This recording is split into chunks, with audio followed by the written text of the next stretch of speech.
everybody. How are you? Hope you're having a good night. So, I just heard that Foodie was done with her live right when I was starting my live. So, what happened? She was live and she was high as balls and she was boring. Boring. She was so boring. I was watching through Kiwi Kitten. How is it possible that Foodie can be high as balls and still be boring? Who does that? Who gets high and is still boring? It doesn't matter if you're sober or you're high, you're boring either way. That's just Foodie. Whatever you give her, she's still going to be boring. And you know what was worse? She was trying really hard to be funny while she was high, like giggling like a maniac, and she was forcing it. It looked very forced to me. So, yeah, high, boring, and weird. And I heard there was a weird moment in her life where she talked about being so high last night that she had an entire conversation with an imaginary friend. So we're talking to imaginary people now? Is that what we're doing? Foodie likes to invent stories to get people to watch and to get people to talk about her. So is that a made up story too? Or was she being serious? Was that just a fake story or was that a real story? Her sitting up and having a conversation with an imaginary friend. Yeah, therapy needed. You know, with Foodie, you never can tell if she's lying, if she's telling the truth. Foodie, if you're lying, that is such a pathetic way to get attention. Lying about an experience like that. If you're telling the truth, you might need to talk to somebody. That sounds concerning. That if you were so high that you're having a conversation with someone that you thought was there, I don't think anybody else has ever been so high that they just have an entire conversation with someone who ain't there. Like, what were you doing?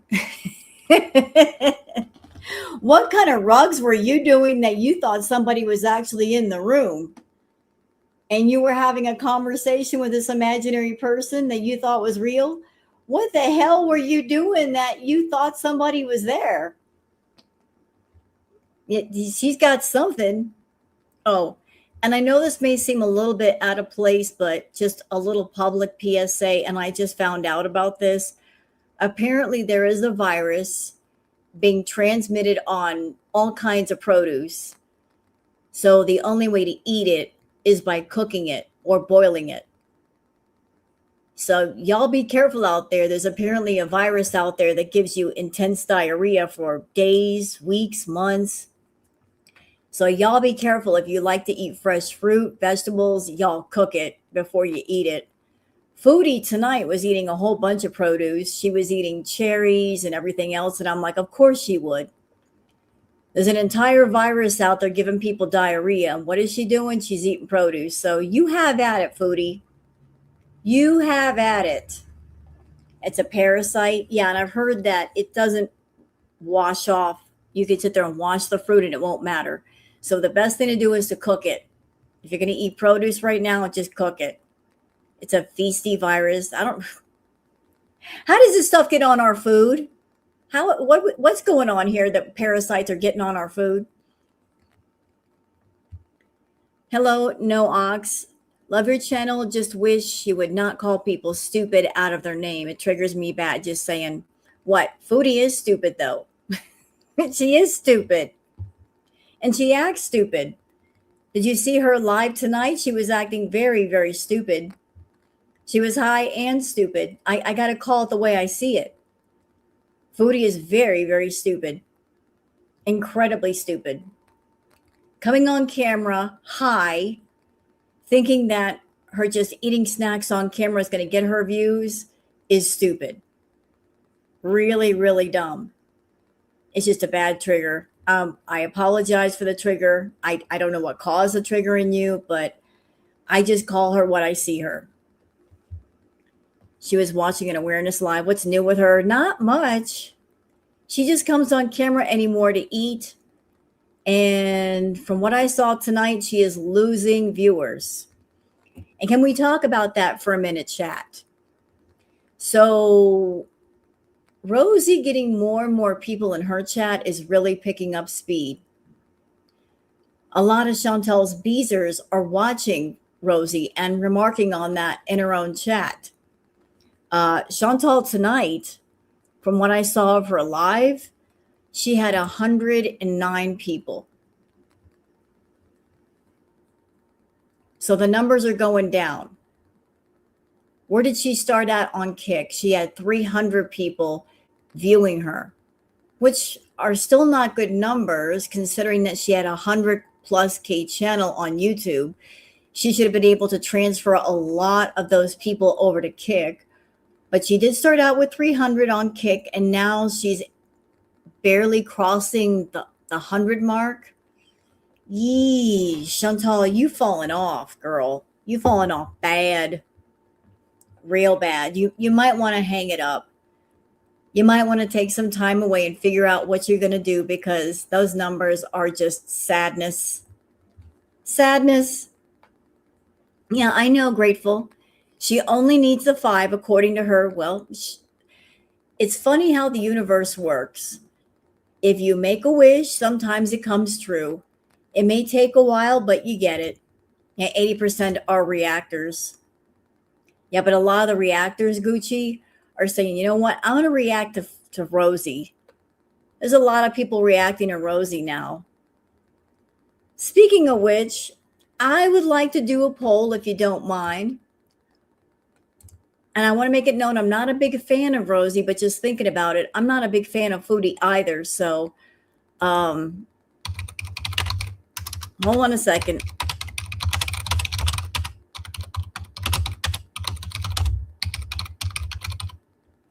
Okay.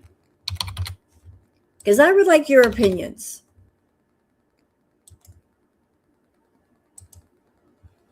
There we go. So I just put a poll up. I know Rosie is a hard watch. Rosie and Amberlynn are trying to come back. Amberlynn, good luck.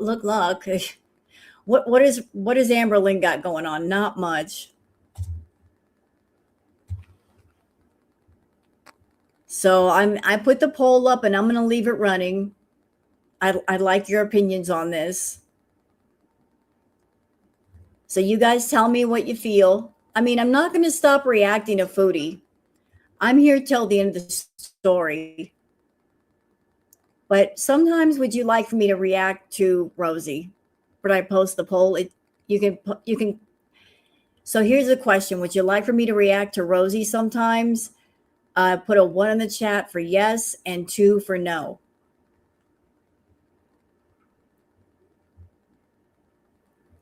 You don't see the poll? It's up. Anywho, we got some Twitter peeps to go over, y'all. I've been gathering stuff up to show you guys what Foodie's been doing, what she was doing tonight, how Girl World is feeling. And then Hectic Llama did a really great video 8 hours ago called Head in the Sand, Foodie Beauty and Her Health Issues, Part 2, the diabetes. We're going to talk about her diabetes. Thank you, Dina, for Queen Booger. Where is the queen? There she is. Booger. Hey, Booger. She had her royal dinner, so she's calm. She's just laying there. What did my cat get her name, if you don't mind? I don't mind at all. So, funny story about the Queen Booger.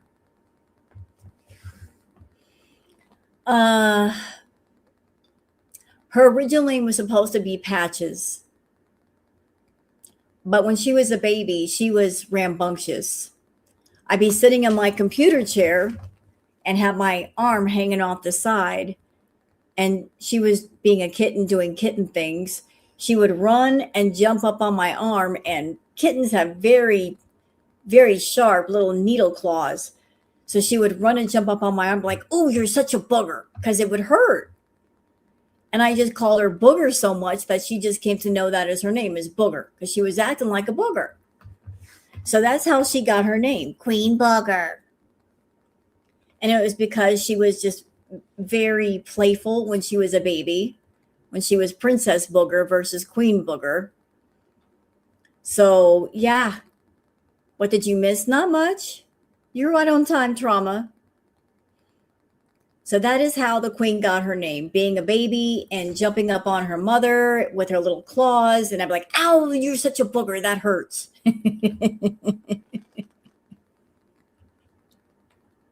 Booger is XCIA. Shh, don't tell anybody. If I told you the truth, well, then I have to go into hiding. All right. So it kind of like she was acting kind of bratty. She's still bratty, aren't you, Booger? But I love my boogers. There she comes. Hey, boogers. Hi, Booger. Hi. Where you at? What?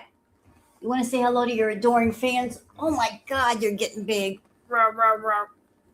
You're getting fat. All hail the queen. She wanted to jump up and say hi. There she is. There's the baby.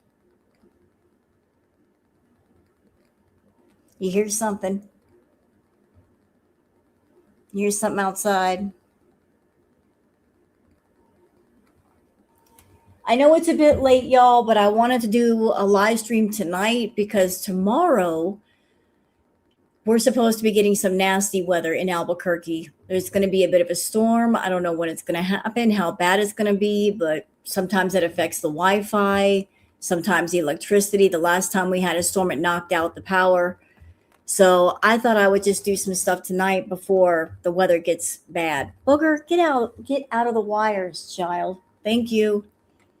All right, so how about we just don't go over there, ma'am? No, get out of the wires. All right, so we're gonna get into the Twitter peeps, and then we're gonna get into the video by Hectic Llama. Yeah, please stay safe. Oh, don't worry. It's just this is Albuquerque. Sometimes the power goes out. If it goes out, it's not a big deal. But I don't want the complications and the headache, so I'm doing stuff tonight. So how about we just get in? Booger? Why are you being a booger? Stop. It's time for the Twitter peeps.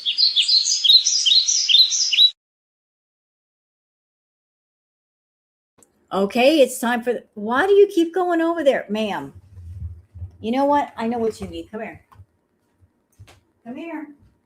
See, you had to say your name, Booger. And she's being a booger. Come here. Come here. Come here. There you go. There's your food.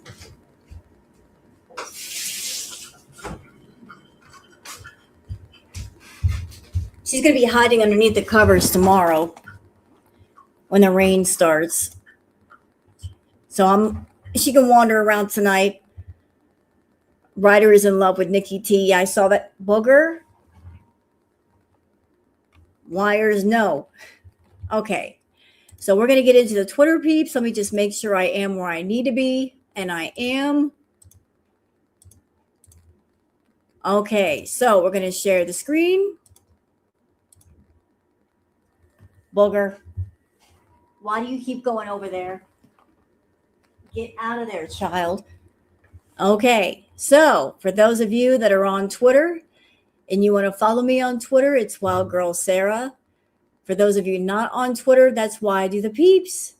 So you guys can keep up with all the girl world stuff without actually having to be on the Bird app. So let's start here with from Therese saying bye-bye, Foodie.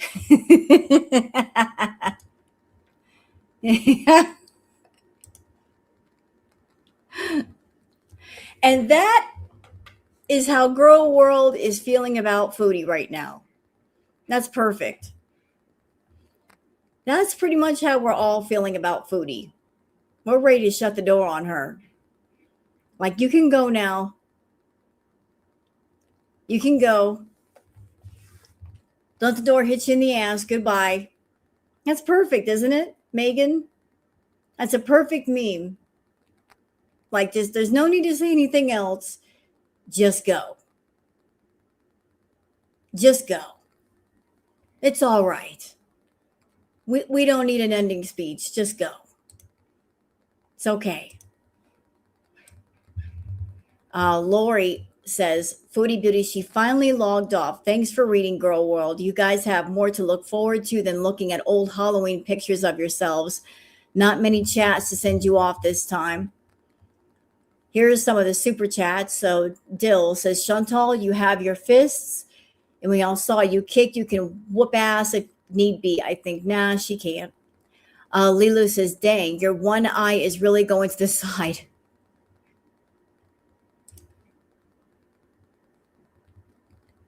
Don't let the door hit you in the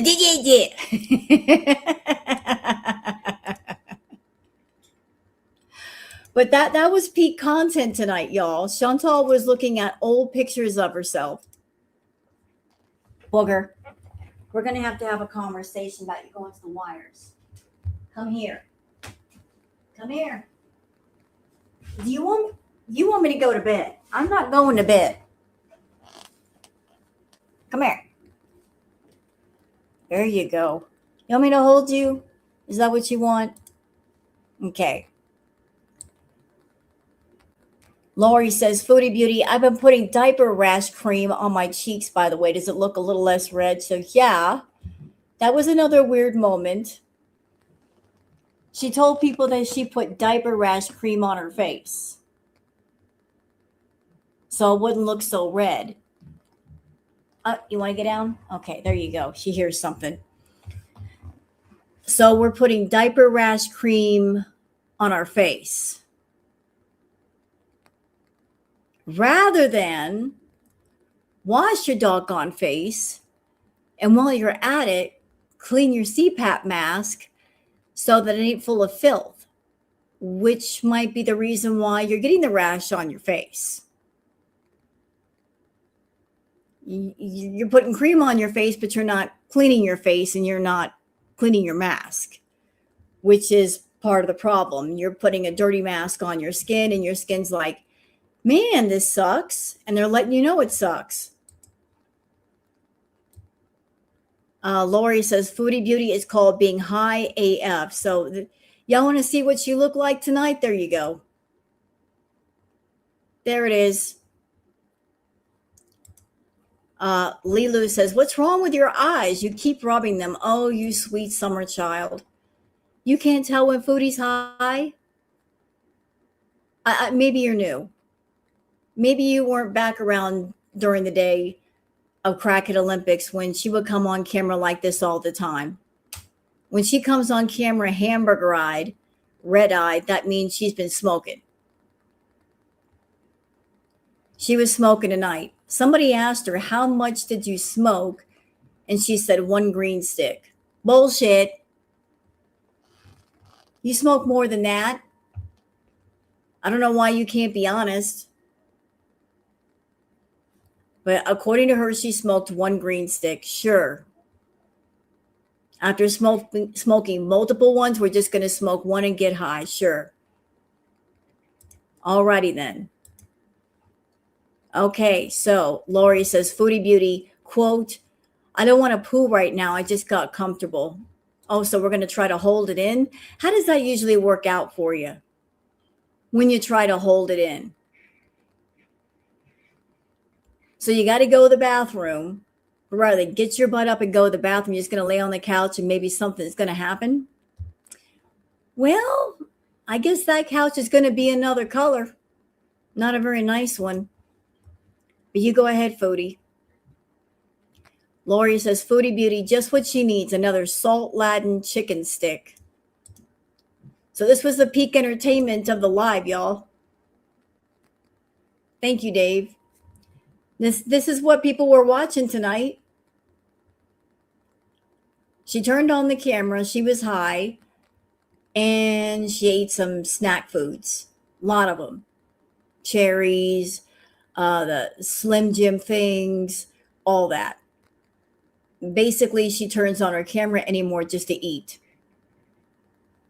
She'll get high, then she'll come on camera, turn on the camera when she's got the munchies and she wants to show people she's eating her munchies. Are you leaving Havasu, Mom? Take care, darling. So basically, camera time is the time to eat.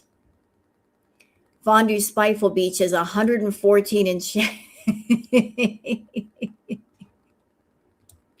114. Oops.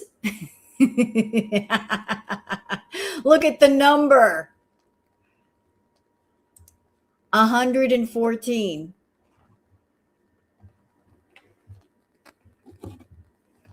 We went from 300 down to 114. And here's the thing that's the most funny. Kiwi Kitten was live and she had nearly 400 people compared to Foodie barely having 100. I think that's great. I think that's fabulous. So Kiwi Kitten is a much smaller channel and Foodie's a much bigger channel, and she can't even pull 200 people anymore. So isn't that just fabulous? Like, Foodie, you have fallen off.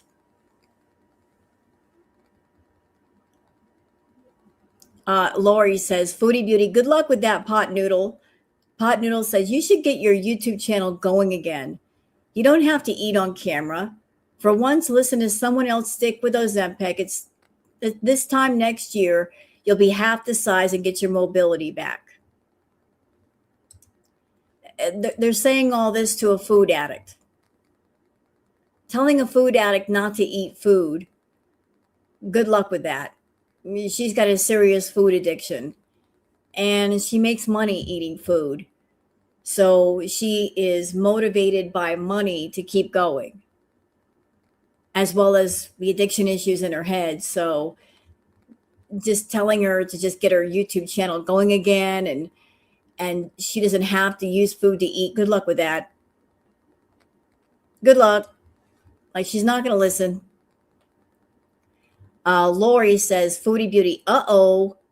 Is Chantal going to lose her Pay Pig writer? So, y'all check this out.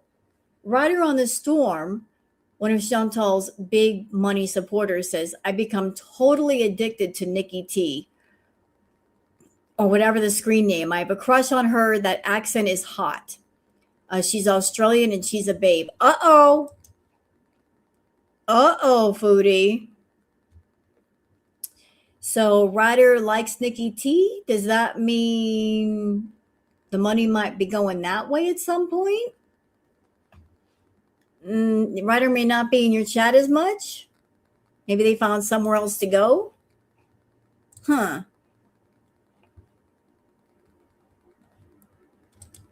I don't know. All right, now this is an interesting bit from Yup Yup saying, here you go, Foodie. A Canadian who lived in Kuwait for 20 years knows what's up with you and Salah. Keep lying to your beezers for their money. We know the truth. Okay, this looks like it came from the farms, but I'm not all the way sure. But here's what it says. It says, I'm Canadian and I lived and worked in Kuwait for 20 years, just about. I can for sure clear up a few things people say. 1, a pharmacist assistant in Kuwait wouldn't be risking her reputation to steal narcotics for anyone, in my opinion, especially a pig like her. Anyone who says so has never been to Kuwait. 2, hashish and alcohol are absolutely available with no problem if they are discreet, and pretty easily for foreigners. There are also other substances available. Medications are not common and she would have no access, even by a doctor, unless she were in a hospital under care and they felt it appropriate. 3, Syrians are considered to be the lowest of the low, dirty, dishonest, and dumb, even if they are exceptional people. Keep in mind, this is not me saying this. This is somebody else saying this, and this is their opinion. I guess this is way other people in the Middle East feel about those who are Syrian. 4, the building she lives in is not in a nice area. I mean, it's not a slum, but not great at all. And it's for single women mostly. Salah cannot live there. And I can almost guarantee he either comes under the cover of darkness, under the guise of being DoorDash, or they have fake documents saying he is her brother. He could have paid someone to look the other way, but I doubt that because he is Syrian and no one trusts Syrians there. So, interesting information. Very interesting from somebody who lived in Kuwait for 20 years. All right, so Lori says Foodie Beauty's chat is desperate to get her to talk about anything, so they're bringing up Amberlyn Reed and Quirky Love Rosie. So this is her own chat. Strawberries and Cream says, Chantal, did you watch Amber's live last night? She's as insufferable as ever. Hey, you says, did you see Rosie was calling everyone ableist and classist because people told her she should have got health insurance instead of 20 sets of fake nails? This is how bad it is. People in her own chat are talking about other people because there's nothing going on in her chat. They're bringing up Amber. They're bringing up Rosie.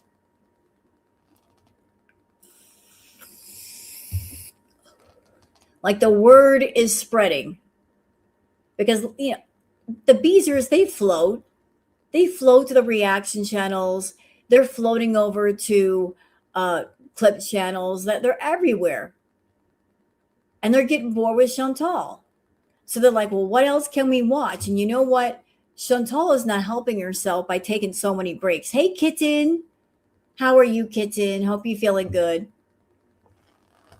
So every time Chantal takes a break and the Beezers get bored, that opens up the door for them to go find someone else or something else to watch.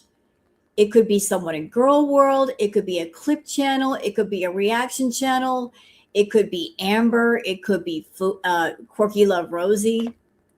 She just keeps taking breaks. She screws off, and then her Beezers are like, well, I want something to watch tonight, so I guess I'll just go look around on YouTube. Well, that's dangerous for someone like Chantal because when people start looking around, if they find someone more entertaining than her, they might end up subbing to that channel.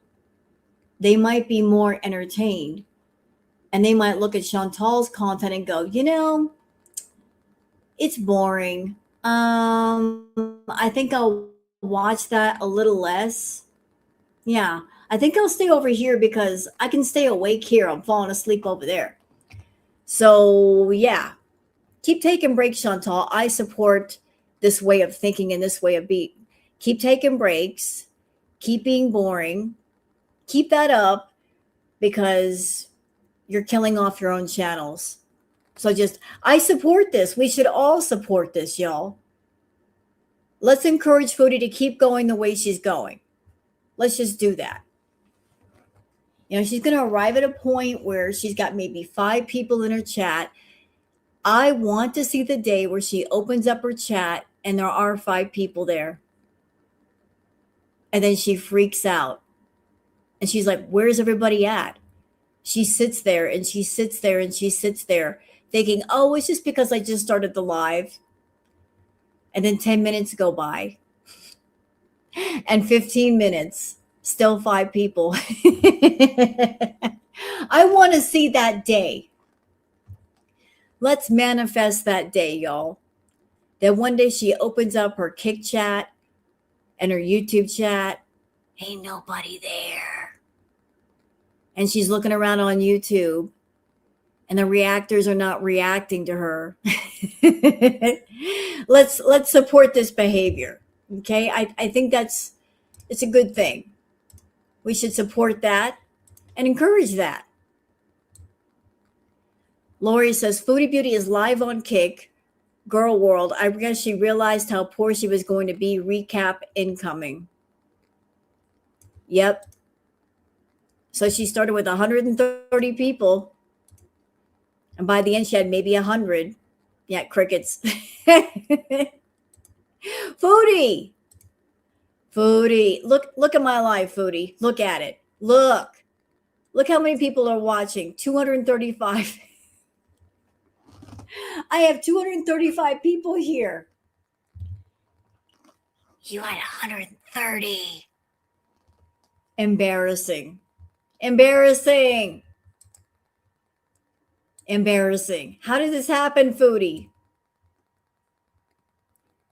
Nana Spike T says, I look skinny today. Wow. Just wow.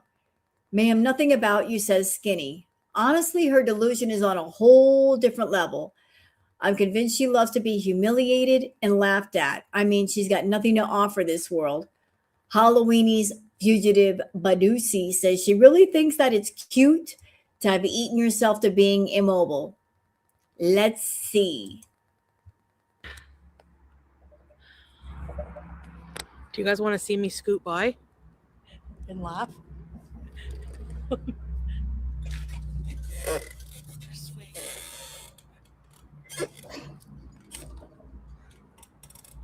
I look skinny today. No, you don't. Let's go, Scooty. What kind of content is this? I'm just going to put the camera to the side and just do like a drive-by with wobbles. Who is that for? Where'd she go? What is this? Where are you going?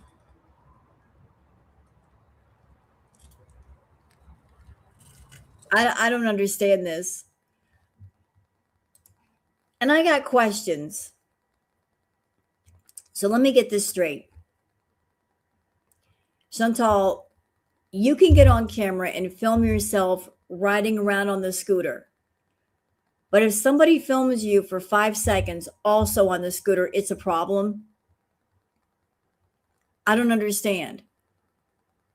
If you're getting on camera and you're on wobbles and you're filming yourself riding on the scooter, you're trying to be cute, it's okay. But if somebody else films you doing the exact same thing, it's a big issue. Like, you're going to be up in arms about it. You're weird. You're really weird.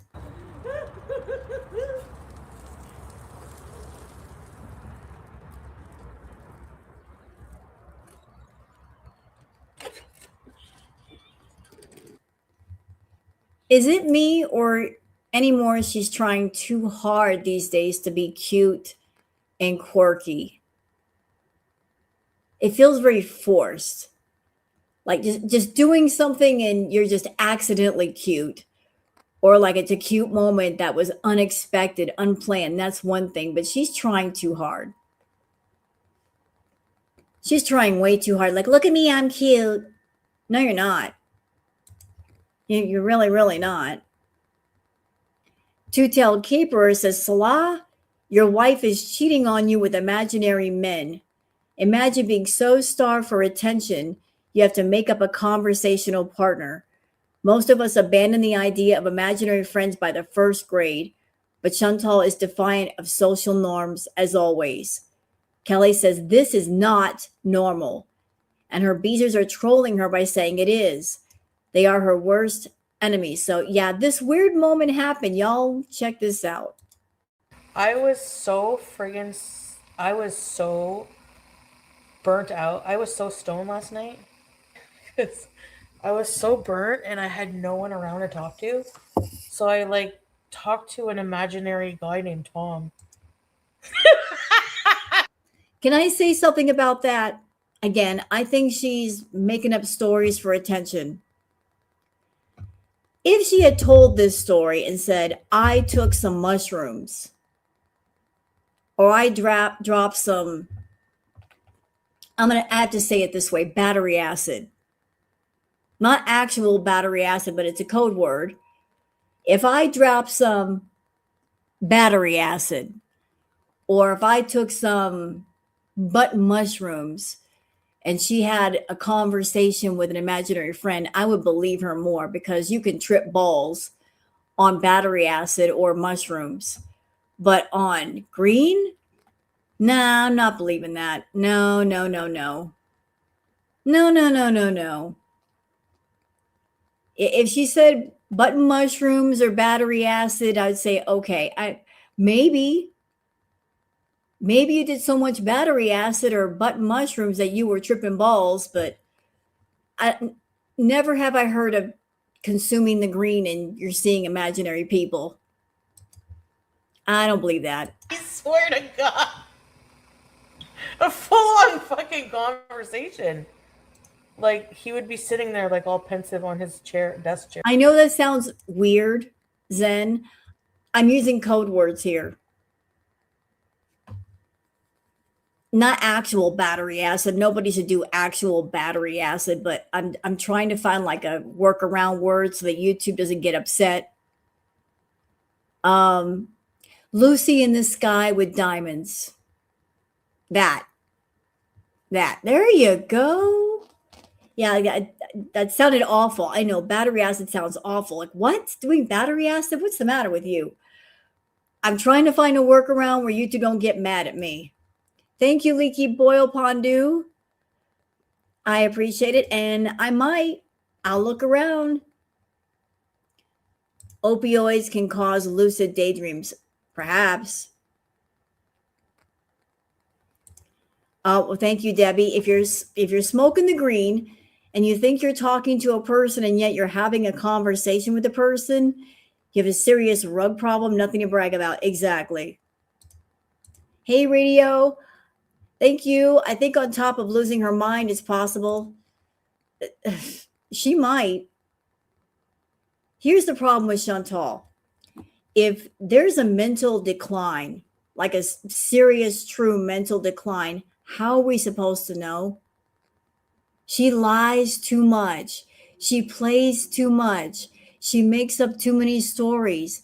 How are we supposed to know that things are getting bad? We don't know. She's a liar. We don't know. Do I think she's going cuckoo, being in that house all the time, cooping herself up, doing the rugs, isolating herself? Possibly. But it's up to her to fix that. But if she's got mental issues, it's hard to tell because she plays too much with the lies, you know? Chantal, listen to me. Listen to me. Pay attention. I'm going to tell on myself here. I'm going to keep it real. I'm going to tell on myself. I'm going to let y'all know. I've smoked the green. And I've done the button mushrooms. Yes, I have. And I've done the Lucy in the sky with diamonds. Yes, I did. I did that like way back in the day when I was much younger, like 20 plus years ago. Did all that. I never had an imaginary friend conversation. Not once. Never. That never occurred. Now, I've had some interesting philosophical conversations with people, but I never imagined somebody there and had a full on conversation with somebody who did not exist. Booger isn't real. We all hallucinate her.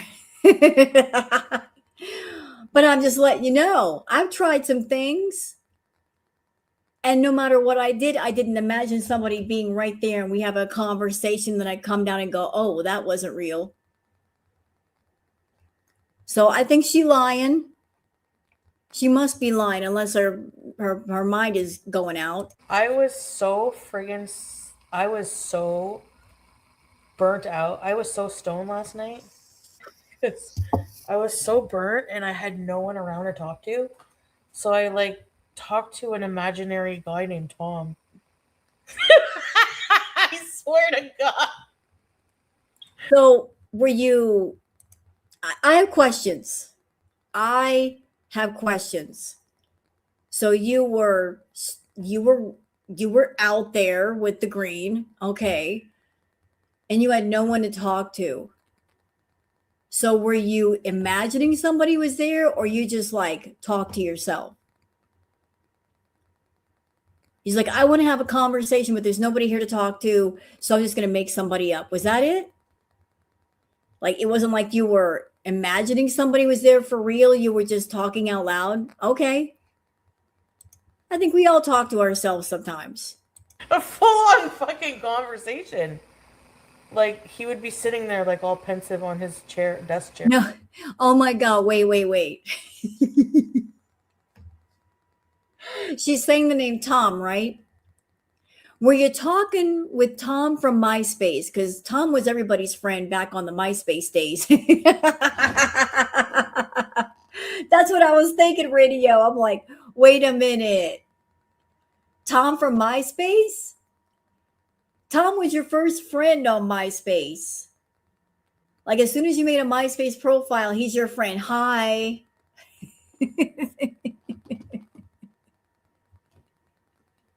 Hi, Tom here.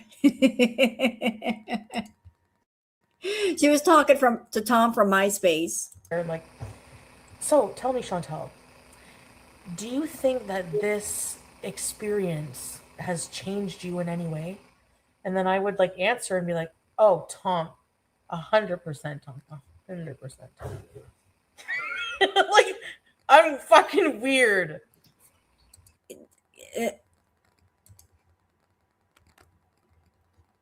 I think she's lying. I think this is said for attention. She's doing the I'm trying to be cool thing. Hey man, I was so burnt that I talked to an imaginary person. That's what it sounded like to me. Like somebody who was burnt and they're trying to make up some cool burnt stories. Like, what has happened to me when I was burnt, man? Aren't I cool, man? That's what it sounded like to me. That's what it sounded like. I got some cool stories for real that actually happened to me that I did that are not made up. But it sounds like she's just she's burnt. She's like, what can I say for attention? Hey man, I got a cool I'm burnt story. But it doesn't sound real. You were smoking and then you saw an imaginary person. Not possible on the green. Not possible. No, ma'am. Stop with all this nonsense. Stop the cap. Stop it. Peopleville, so will somebody tell her face and eyes to lock in? Yeah, she only smoked one green stick. She only smoked one. How big was it? How big was that green stick, Foodie? Was the size of an eggplant? For your eyes to look like that? You smoked one and your eyes look like that? How big was it? Was it the size of a golf club? How big was this green stick? Either it was like really big or really powerful.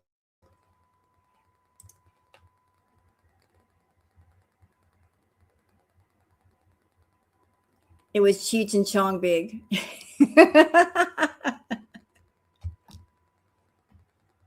I guess so, man. I guess so.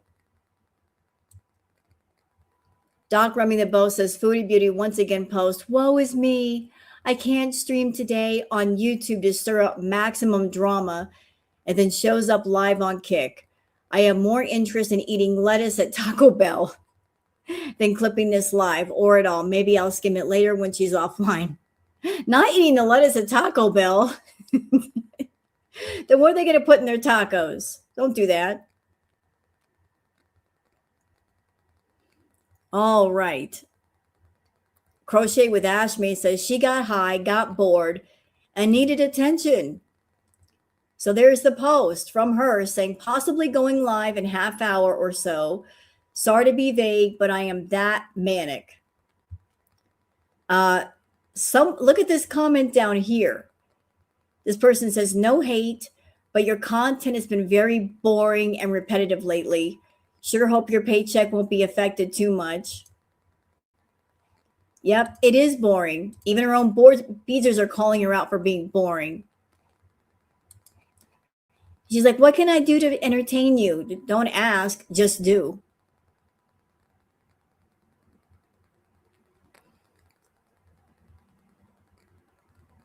Let's see.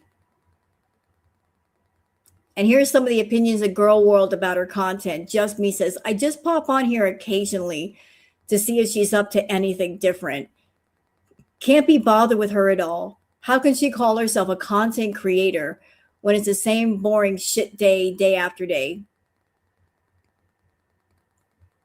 Valid point.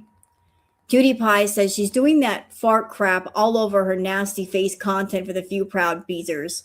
Switching to Rosie is a nice change. Her man kisses her a lot. He likes to eat pork. Yeah, I think Foodie is getting bothered by all the attention that Rosie is getting.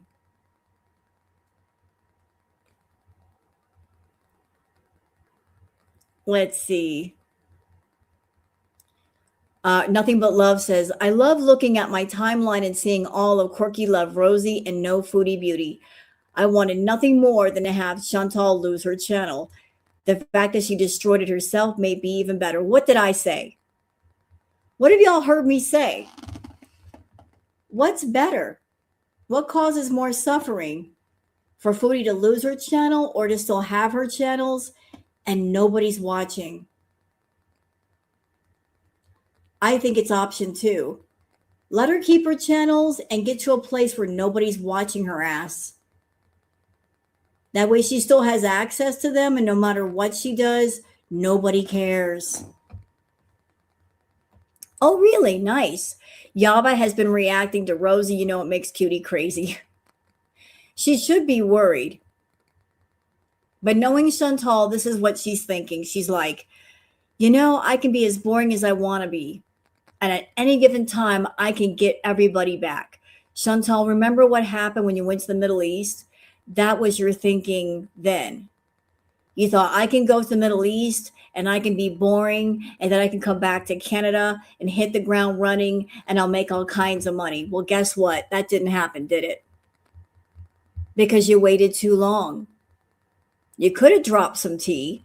You could have gotten some interest on you, but you always wait too long.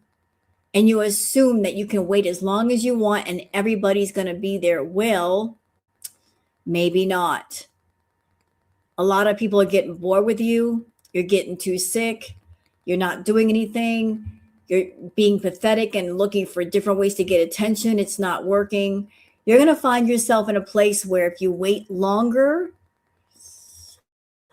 a lot of people might be watching Rosie or somebody else, and you'll lose your entire audience.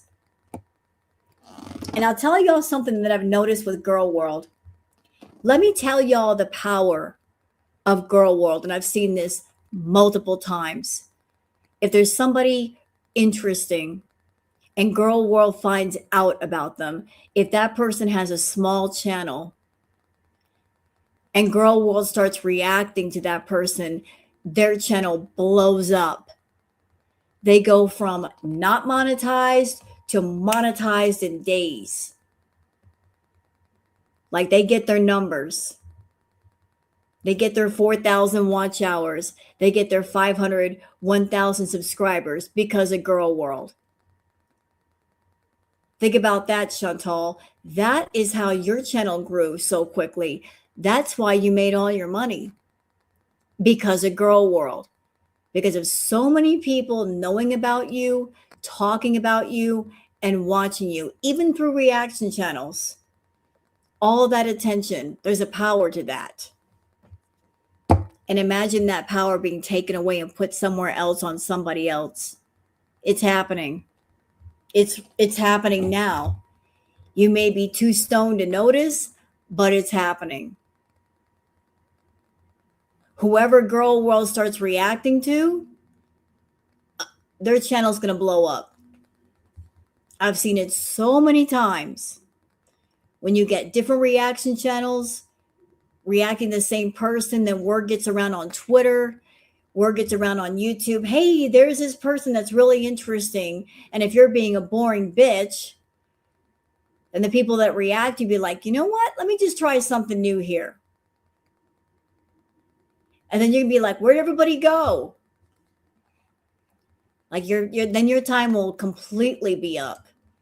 So it's happening, and it's happening quick. Speaking of things happening, thank you, T. I posted about this on my community post earlier.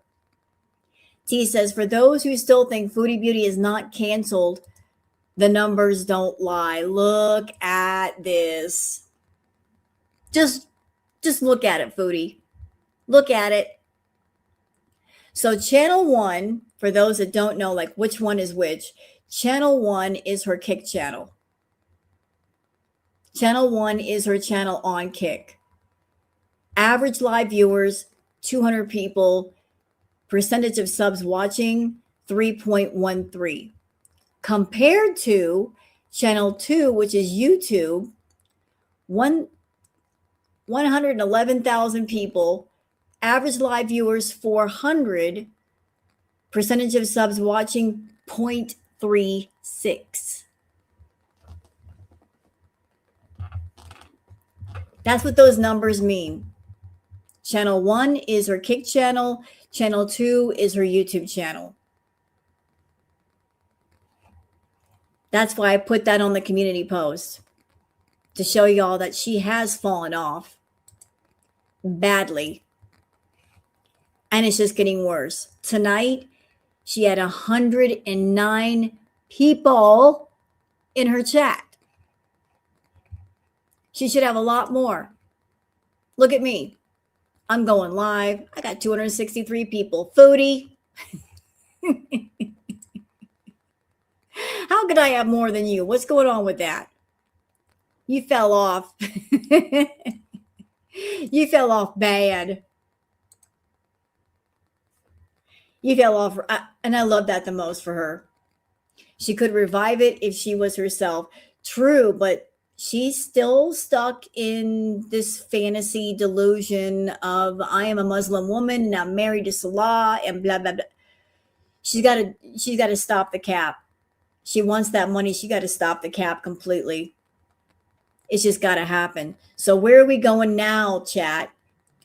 Well, Hectic Llama did a fantastic video earlier, 8 hours ago, called Head in the Sand, Foodie Beauty and Her Health Issues, Part 2, Diabetes. We're going to talk about Foodie's diabetes. And I'm going to leave a link in the chat for Hectic Llama's video. Y'all go on over there, sub up to Hectic Llama, give them a like, leave a comment, check out the rest of their content. There's a really great video about Foodie and her diabetes. So y'all ready to get into it? I'm going to switch on over. All right. So let's talk about Foodie and her diabetes. All night long. Type 2 adult onset diabetes? Just like with her liver, this is something her doctors have been concerned about and testing her for since she started YouTube, and likely even before that. So we're going to start out in 2017. And I think that your health should be number one, no matter what you do in life. My grandfather's 150 pounds. He's thin, and he's had a quadruple bypass, heart surgery, and he has diabetes. I mean, he's got a lot of health issues. So here she explained how her grandfather is thin, but he has all these health issues. And we also know now that her mom has diabetes and maybe even her Aunt Phyllis too. So it's something that runs in her family along with obesity. I've never been formally diagnosed with PCOS. It's suspected. I kind of just suspected it because I have multiple cysts. Although last time I had, it was just one. She's going to get to this conclusion a little bit later, but the cysts that she had at this time were not PCOS cysts. PCOS cysts are developing follicles that never fully develop and release an egg. So that's different than the type of complex cyst she had on her ovaries, which grew extremely large and caused her a lot of pain. Also, watching other retro reacts, from what I've gathered from the other retro reacts, Foodie knew about these cysts on her ovaries, and she did not immediately schedule surgery. She waited for a long, long time, and they just got progressively worse. She thought she could heal the cyst on her own. No. She thought, oh, I could just do a fast and I could do a cleanse and they'll go away. And it just got really, really bad, when she could have gotten them taken care of quickly. I just always thought because I'm heavy that I would have PCOS when I have cyst issues. And it's actually, the gynecologist confirmed that I don't. She doesn't believe I have PCOS, because PCOS, it's more like multiple polycystic, like multiple cysts, like follicle-like cysts all over the ovaries. And I just have 6. Can I ask a medical question? I know we might have some nurses in my audience. Like, if you're someone, and like say you've got family members that have had health issues, how does that affect you as a person? Like, if your mother, your father, your aunts, your uncles, like there's a history of some health issues in the family, like say high blood pressure or diabetes, how does that affect you? Like, you're a different person. How does that affect you? Does it mean like you're predisposed to those things, or you might be more susceptible to those things? Oh, some illnesses are hereditary. Okay. I'm curious. I was like, you're more likely to have the same problems. Huh. I was just curious, because I got some health issues in my family. They haven't shown up in me yet, knock on wood. But I was just wondering how that worked. I like to be educated. That's why I ask questions. 16-centimeter cysts on either ovary, and they keep coming back and they keep growing larger and larger. I'm guessing what her gynecologist actually told her is the cysts she had were not caused by PCOS, because I don't think she would just tell her you don't have PCOS because you have these cysts, because it's possible to have both. Also, to put in perspective the size that she just mentioned there, 16-centimeter cysts, a normal sized ovary is about the size of an almond. So 3 to 4 centimeters long. 16 centimeters is about the size of a large grapefruit. Wow. So just imagine 2 of those in her abdomen. That's got to be so uncomfortable. Ow. They brought up the PCOS thing again, and I'm like, my gynecologist, the verdict was that they didn't think it was related to PCOS, because, when she suggested I go on metformin, and I'm just like, I'm not. Anyways, I have to get blood tests, like for blood sugar levels and things like that, because,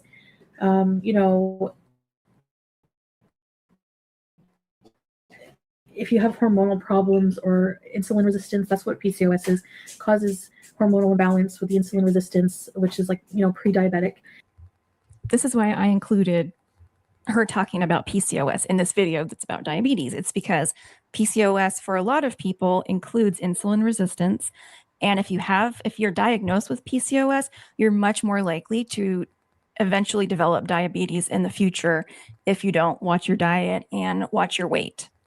I probably should have said this earlier. PCOS is called something different now. It's called, and I have to look it up because it's so new, I am not used to it.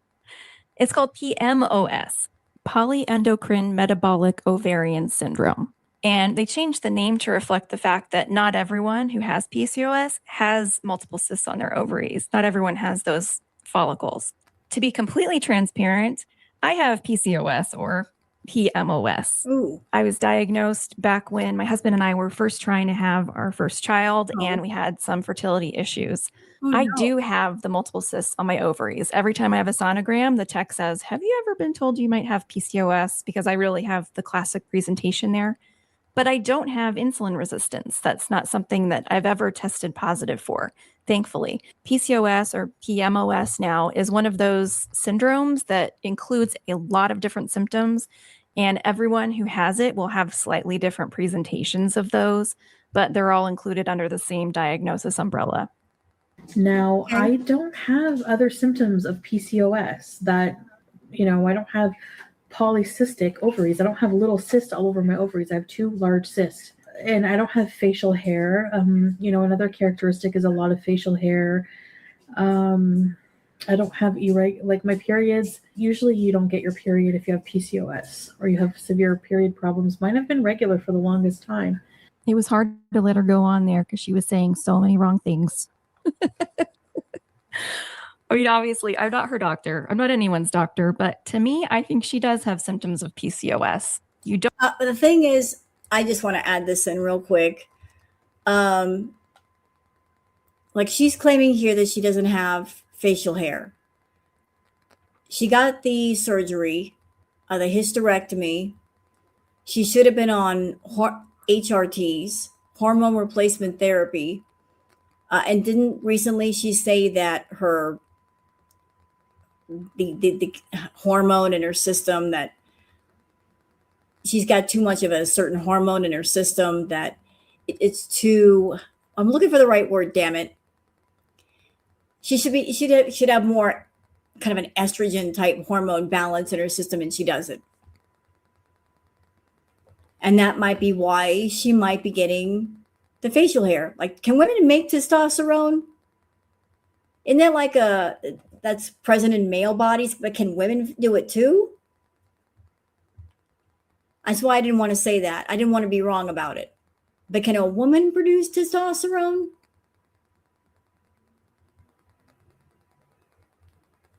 Yeah, she needs estrogen to counterbalance. You think I have a little bit of it too? I do know that when a woman goes through her cycle, there is like a chemical that's very close to testosterone, progesterone, and that's what makes us bitchy.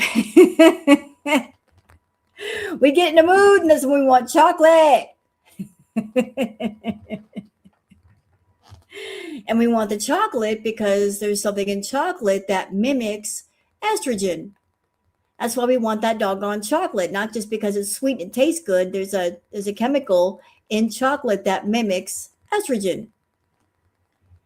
But that might, after her surgery, maybe that's where the increase in facial hair came from, because she didn't have estrogen in her system. She didn't do the hormone replacement. That's what I'm thinking. Don't have to have a lot of facial hair. That's not true. Some people have more body hair than normal, but I don't have that. What can cause that is higher than usual androgen levels. So testosterone and those related hormones are usually higher in someone with PCOS. And she wouldn't know that unless she was tested. Another symptom is male pattern baldness. And she had hair loss already at this point. She was already using the fibers to fill in bald patches on her head. You can also have regular periods and have PCOS. The thing with PCOS is you don't ovulate normally. Now, sometimes that can affect your period, but sometimes periods can seem completely normal and regular, but you're not ovulating. And there's no way to tell if you're ovulating or not unless you purposely track that or if you're trying to get pregnant. Also, being overweight and having a large abdomen is a symptom of PCOS, which obviously she has had basically her entire life. So I've never been officially diagnosed with that. So I don't know. Typically, you don't get diagnosed with it unless you're having fertility problems. That's when it's diagnosed for most women. Now, there's a lot of research currently being done, especially into the metabolic effects of it. So hopefully that will change in the future and more women will have a diagnosis and treatment options. It's also extremely common. It's something like 1 in 10 women worldwide have it. And it might even be more than that because so many go undiagnosed. I went to see my doctor today and my GP, and I had my blood test result. I feel out of it right now, guys. I'm so sorry. I saw my GP. My blood test results are not good. My A1C went up. It's 6.1, so I am in the pre-diabetic range, which he did tell me. And my good fats are low and my bad fats are high. So my triglycerides are high. Cholesterol is kind of high, not enough to put me on medication, but this is the first mention I could find of her A1C in the archives. And 6.1 is pre-diabetic. I don't know what her previous results were. From what she says here, it sounds like they were lower and they've been gradually creeping up. A1C, or HbA1c, as it's called, is different from a random blood glucose test. A random test just measures your blood glucose at any point in the day, and it fluctuates a lot throughout the day as you eat and your food digests and processes through your body. It'll go up and down, and that's normal. HbA1c measures basically your average blood sugar over the past 2 to 3 months.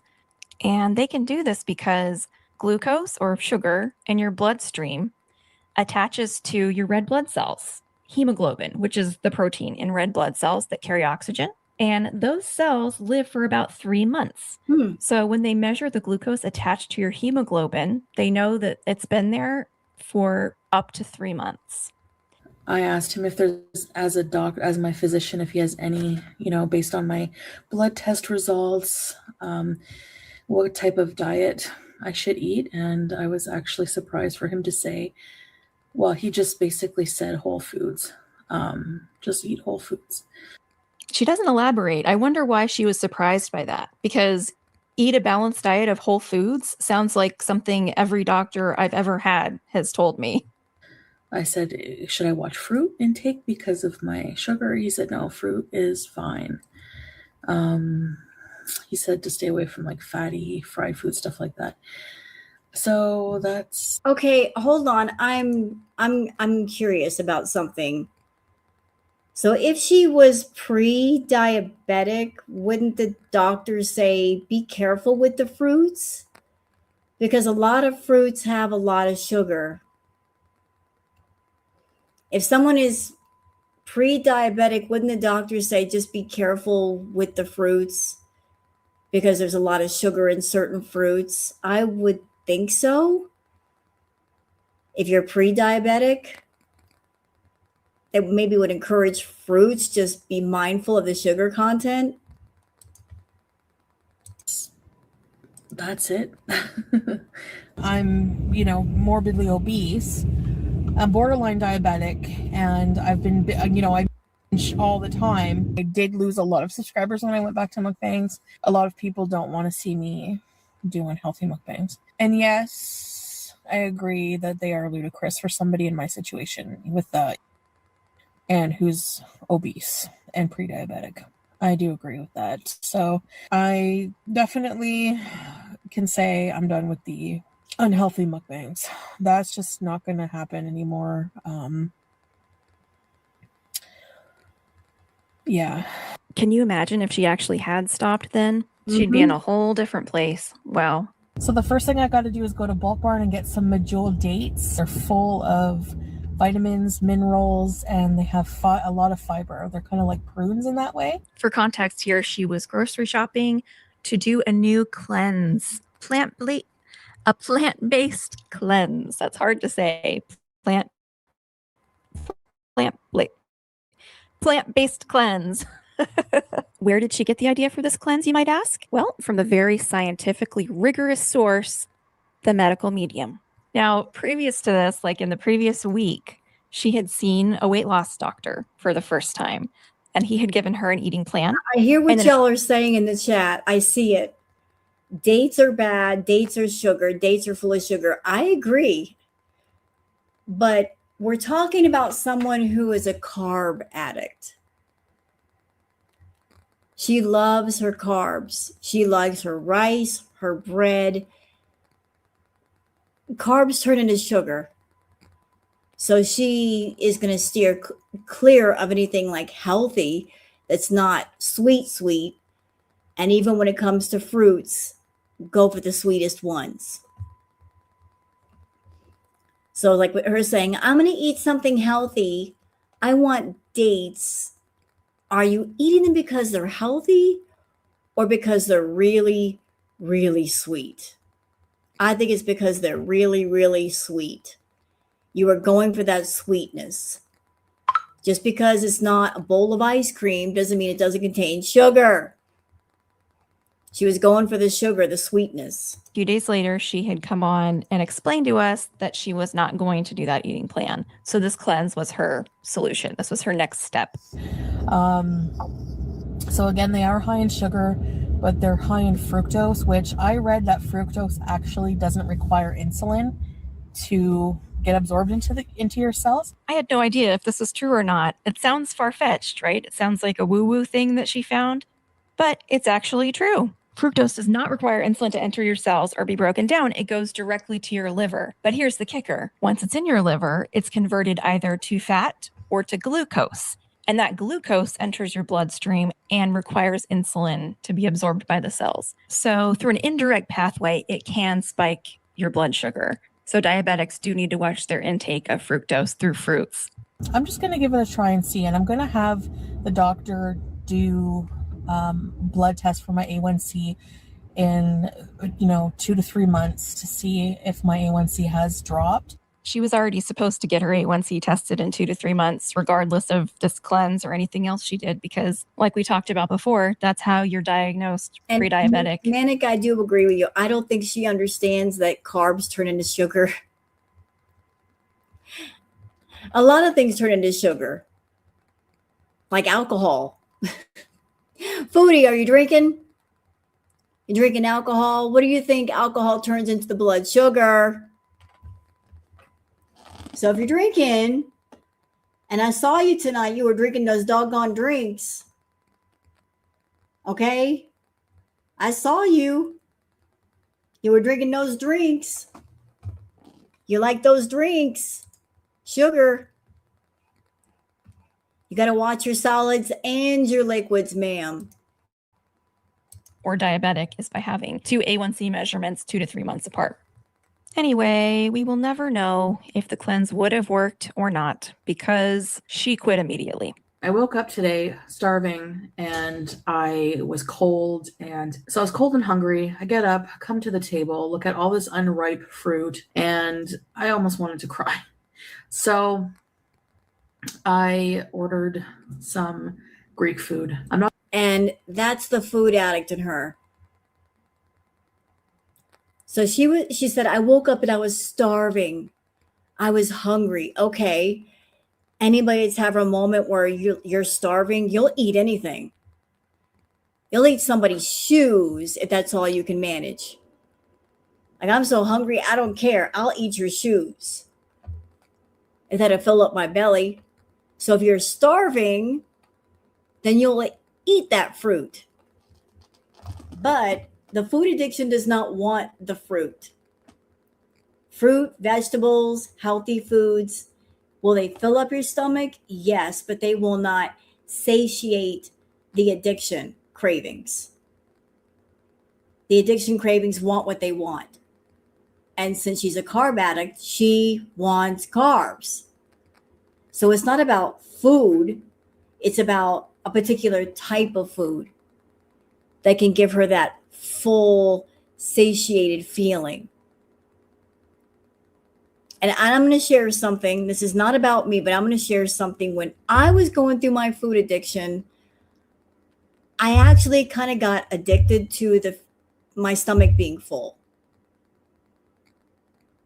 Like, I would eat until my stomach was full. And then I would get pissed off because I couldn't put any more in my stomach. And I would wait a few minutes and then put more in it. And I feel that Foodie does a lot of that too. That she likes her stomach being full. And why is that? What's the deal with that? Well, if you are upset, if you're sad, if you've got a lot of negative emotions just swimming around in you, when you are extremely full, it acts as a circuit breaker.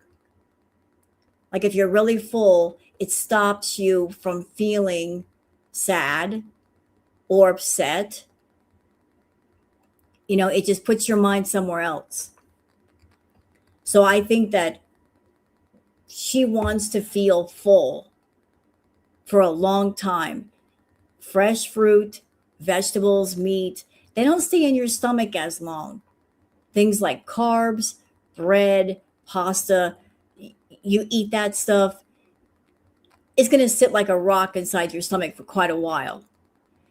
And I think that's another thing that she likes about the carbs and the rice and all of that, is because she can eat and she's stuffed for a long, long time. Just my thoughts. I'm not gonna go back to just on fast food every day for mukbang purposes. I am gonna eat all these fruits and vegetables I bought. I'm not gonna make it a vegetable graveyard like BB calls it. Man, BB was a good one. A vegetable graveyard. Things never really change, do they? I was researching. You know what? This comment, Dave, bingo. When she used to do her mukbangs, she would sit down and she would eat at light speed, even though there was nobody in the room and no one was going to take the food away from her. And I agree with you. I think it was because, like, even to her own body, she was being defiant. Because anybody who's ever sat down to eat a meal, you get about, 10, 15 minutes before you get that full signal that happens between the brain and the stomach, that chemical reaction. So, in essence, she's trying to beat the clock. That's why she's shoveling it in as quickly as possible to get in as much in before that signal happens and it signals that she's full. So it's like she's basically doing like the competitive eating thing, although there's no competition. The only thing that she's, competing against is that chemical signal to signal her to stop eating. And to add to that, ladies and gentlemen, I'm going to add more to that. If you notice, a lot of her mukbangs contained liquidy items like soup. There was a lot of soup. There was a lot of yogurt. A lot of feedies, they want to see you eat. And some of them may request that you not drink so much liquid. They want to see more food items than, drink items. So if she was sitting down to do a mukbang for a feedie to get around not being able to drink a soda or drink so much water, she would in fact use something liquidy to help the food go down, like soup, like the yogurt. That could lubricate her throat that she can just keep stuffing more in, like mushy food. And notice she also ate a lot of mushy food, nothing solid, because she didn't want to chew. Chewing takes up valuable time. The faster you can get it down, the more you can put down. Whereas something like meat, you got to chew it, you got to swallow it. Meanwhile, the clock is ticking, and that chemical signal with your brain and your stomach is going to happen. So it's like just trying to get as much in as possible. More, and a lot of you have said this as well, so you can say "told you so" if you want. But actually the weight loss doctor did talk about this before too, as well, is that I'm pre-diabetic. So for somebody who's pre-diabetic, carbohydrates are probably not the best thing. I'm starting to believe that more and more, and the ketogenic diet is one that I have not done consistently or tried consistently. Yeah, that makes keto like every other diet because she's never tried anything consistently. I just have a hunch, like a gut feeling, that it's going to be right for me somehow. Intuition can be great. It can lead us in some really good directions and prompt us what to do that's best for our future. But she's had so many intuitions about diets over the years, and none of them have worked. So at what point do you stop listening to your feelings and your intuition and start listening to your doctors? Yeah, I remember that whole period of her talking about intuitive eating. Y'all remember that? When she was going through her intuitive eating phase, she read a book about intuitive eating and saying that she could eat intuitively. Not possible. Not while you're an active food addict and you're not even in recovery. Even the person who wrote the book said that that's not possible unless you're in recovery or you're like 3/4 of the way. Then you know to eat intuitively. But if you're an active food addict, there's no way you can eat intuitively because you're still being controlled by your food addiction and your cravings. But she was using that as an excuse to eat whatever she wanted. Did tell my doctor about this. He said, I explained my concern about the pre-diabetic and how I'm planning on using this as a lifestyle, not just a fad diet, if it's successful for me. And he said, you know what, you can try it, like I said in my previous video. And I said to him, I'm serious about wanting to try keto, and I explained why. I said, I've been reading up on some of the research, watching Dr. Berg. I said, I'm pre-diabetic. It could help maybe with my blood sugar, with inflammation, PCOS. She actually stuck with keto for longer than a lot of us expected, or at least she told us she did. According to her, she did it for, 23 days. Unfortunately, during that time, she never went into ketosis and she actually gained weight. So that's a sign that she probably wasn't tracking. Wait a minute. Wait. Where is it? Damn it. I'm just going back to something. Expected, or at least she told us she did. According to her, she did it for, 23 days. Unfortunately, during that time, she never went into ketosis and she actually.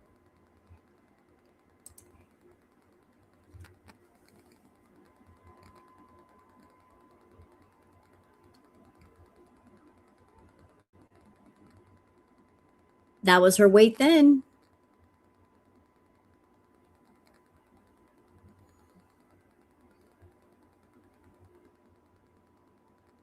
£369.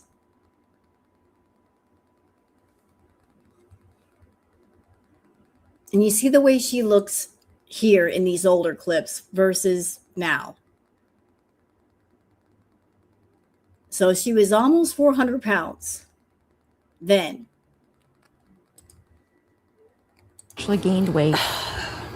So that's a sign that she probably wasn't tracking carbs as closely as she could have been. She also ate a lot of takeout. So sometimes there are ingredients in there that you don't know, and that can have carbs and mean that you're not getting under your carb requirement. I plan on doing a 365-day, I guess, kind of journey to health. Firstly, it's for health because my health, as you know, is horrible and it keeps getting worse. My blood sugar is creeping up when I test it. The highest it's been is 7.9. It's never been that. What's your blood sugar right now? Should I test it? I will. Blood test. But this is going to be high because I just had like 4 Cokes. Bro. Holy shit! It's 15.1.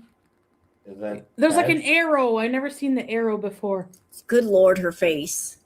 Is that bad? Yeah, but I just ate. Is that good for just eating? No, it's not good for just eating or for any time. A random blood sugar sample that tests it higher than 11.1 suggests that you have diabetes. Uh-oh, is that high? I feel okay. Yeah, but it turns out you're dying. Don't joke about that. It's true. My friggin' reading was so high it broke the machine. I mean, my fasting blood sugar was 14, which is very high. So they thought that I'm diabetic. So it's not treated right now. So I have to talk to my doctor about that today. He said to ask her about something called Ozempic, which helps you like lose weight. Oh, Lord. Here we go. The first mention of Ozempic. Something you guys should know. Chantal's mother, Shmi, she took Ozempic and she lost a little bit of weight, but she took it correctly. She took it, watched her diet, exercised and all that. And that's why she lost weight. But I think that Chantal got the idea of doing Ozempic because of mom. Unfortunately, Chantal wasn't using it the right way. She didn't do the follow-up with, correct eating and exercise. So of course it's not going to work for her the same way it works for somebody else. And control your diabetes. He said that skin infections are at higher risk when you have uncontrolled diabetes. Excuse me. Some fruit juice is not necessarily bad. Yeah, these are like natural juices, guys. They're not sugar added juices. Yeah, something being natural doesn't make it automatically healthier. Sometimes it does, but not always. Now, she's right. For a diabetic, having 100% fruit juice once in a while, A small amount is usually okay, especially if you pair it with something else, like eat it with a good source of protein and fat. That'll slow down the absorption. But whole fruit is usually a better choice because it also has fiber, and the fiber really helps slow down that sugar spike. Processed sugar and natural sugar, I just think they're different. Well, it is debatable, Kaylee, because if you look up fruit sugar, and like there's so many doctors and nutritionists out there that will tell you that fat is the problem with diabetes and not natural sugar. You know, vegans will tell you that they've cured going on a high carb diet, their diabetes by going on a high carb diet, natural carbs and processed carbs. So the science on that is not debatable. They're very different. Like I said, it's not debatable for me. Like, this is what I believe. You don't have to. You're allowed your opinion. I don't really care, honestly. She has a point. A plant-based diet can be really healthy and helpful for preventing diabetes or even in managing it. The thing is, you have to very carefully balance your macronutrients and Okay, question. So if somebody is, say, pre-diabetic, can you take care of yourself, proper diet, exercise, and keep from being diabetic? Is that possible?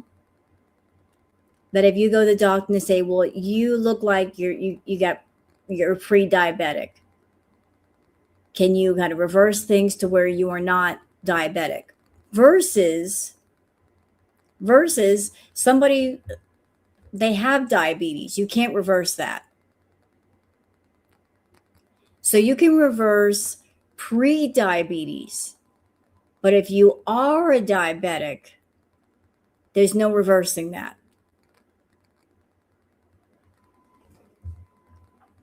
I was pre-diabetic in 2018.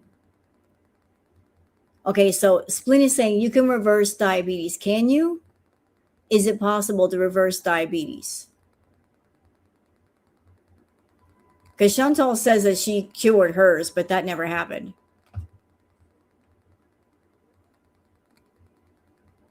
So you can reverse diabetes.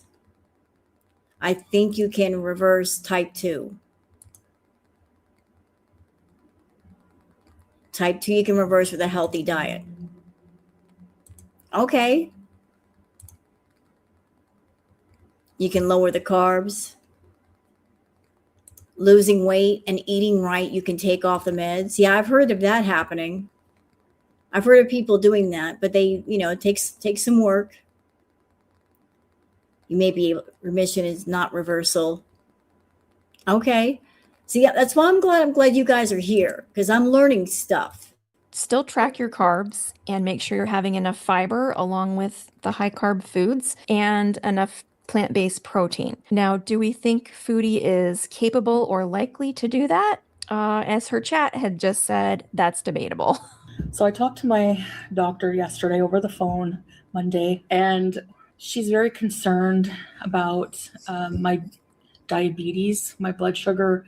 The reason she was tested at this point is not because she went to her doctor and said, hey, my blood sugar is really high, I'm concerned. It's because she got an infection on her fupa, probably a boil, and she had to go get it taken care of in the ER. And while there, they ran blood work. Was 14 fasting, which is very high, and she wants to start me I'm on. seeing some amazing things in my chat. Havasu Mom, I'm diabetic. I was able to get off my meds after losing weight. Fantastic. That's amazing. Thank you, Kimberly. Yes, she can reverse type 2 diabetes with diet, meds, and exercise. Both my adult kids are type 2 since they were 18 years old. Fantabulous. Also, I'm seeing in the chat that you guys are saying that you can go into remission.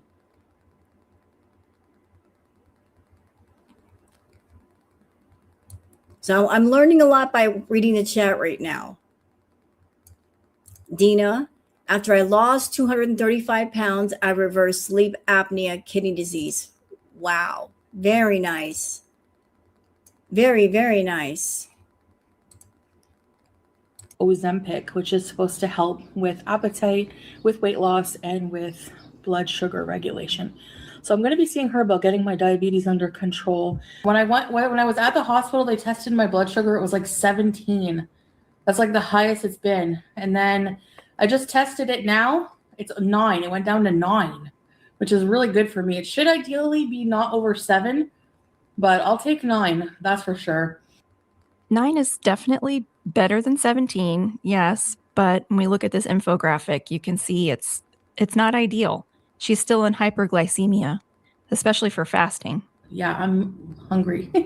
But I'm thinking, like, if the fasting lowers your blood sugar that much, maybe I'll do that more often, you know? According to Dr. Google, intermittent fasting can be good for someone with type 2 diabetes, but it's something you should always clear with your doctor first, especially if you're on medications that lower your blood sugar, like insulin or metformin, because fasting too much or for too long a period can lead to hypoglycemia. You don't want that either. So something to run by her doctor before she starts doing that regularly. I have an appointment. They did blood work. They have an appointment with my doctor. You know what's disturbing about Foodie? It's like she's playing a game of chicken with her diabetes and with her high blood sugar. She plays a game of chicken. Like,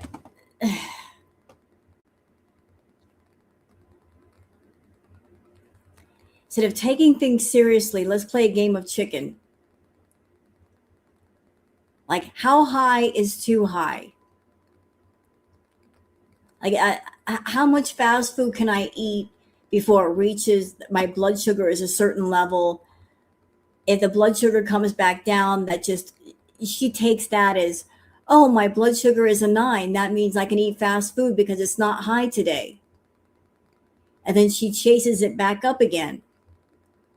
And then she messes around with the metformin and the insulin. And she takes the metformin and the insulin, not for the diabetes, not for managing diabetes, but to give herself room and permission to have more B moments.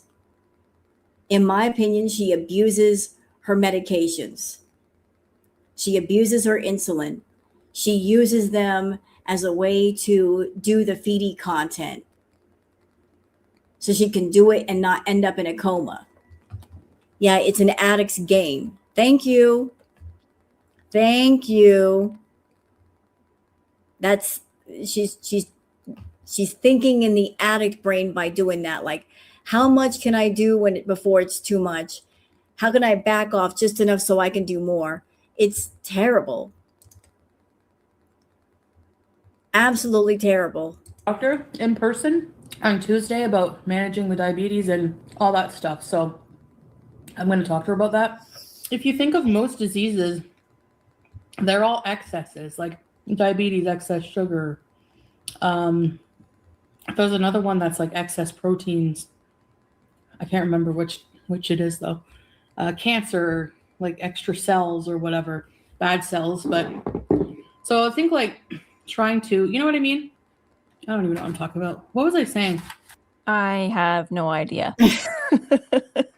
But she's onto something, that her diseases are caused by excess eating, right? Just eating too much. I'm going to check my blood sugar like 2 hours. I'm keeping an eye on it. But it was 9, which is really good, down from 17. Again, not really good, not for fasting. But a lot of things can affect your blood sugar too, like pain, stress, certain medications. So if it's on my family physician, I got a script to try the Ozempic. I finally got some blood test results. And I know a lot of you are going to think I'm lying. Because when I tested my sugars, they were high. Yesterday I tested it. It was high, but I had some juice, right before testing it. But wait, I thought fruit juice wouldn't raise your blood sugar because it's fructose. Huh. I thought natural sugar was different, Foodie. What happened? But the A1C is different than just testing your blood sugar. This is, A1C is over like a 3-month period or whatever. So my doctor had ordered A1C a while ago. And the A1C, she said, was 6. So I don't know what's going on with that. Because 6 for A1C is not diabetic. It's true. An A1C of 6 is pre-diabetic. It's what she had before. She was 6.1 before. But like we talked about before, A1C is an average, your average blood sugar over the past 3 months. And in order to diagnose diabetes using A1C, you have to have it tested twice, 2 or 3 months apart. So we'll see if she follows through on that. Nope. And I just now noticed the frame that I chose to pause it on. Oh man, celebrating your doctor appointment and finding out your A1C is still pre-diabetic. Great time to go get fast food. Yep. This next clip is fun. As always happens when she shares health information with us and then goes online and stuffs her face, she gets some pushback, shall we say, from viewers. And she did not appreciate that. Of course not. You don't know. Like, she comes online and she decides to talk about her health issues with everybody because her health is part of her content and her lack of health is part of her content. So she shares these things even though she doesn't have to. Nobody's forcing her to. So her health or her lack of health is a topic of conversation that she puts on the table. She shares it and puts it out there because she wants people to know and she wants people to care about her. And then when people express their care, when they express their disapproval that she is not taking care of her health, then she gets angry. Like, I don't want to hear anything from anybody, and yet you keep sharing. The full story on my health. You don't know everything. You don't know what I'm working on in therapy. You don't know my real blood sugar levels. You only know what I told you. Wait, so what she told us was not her real blood sugar levels?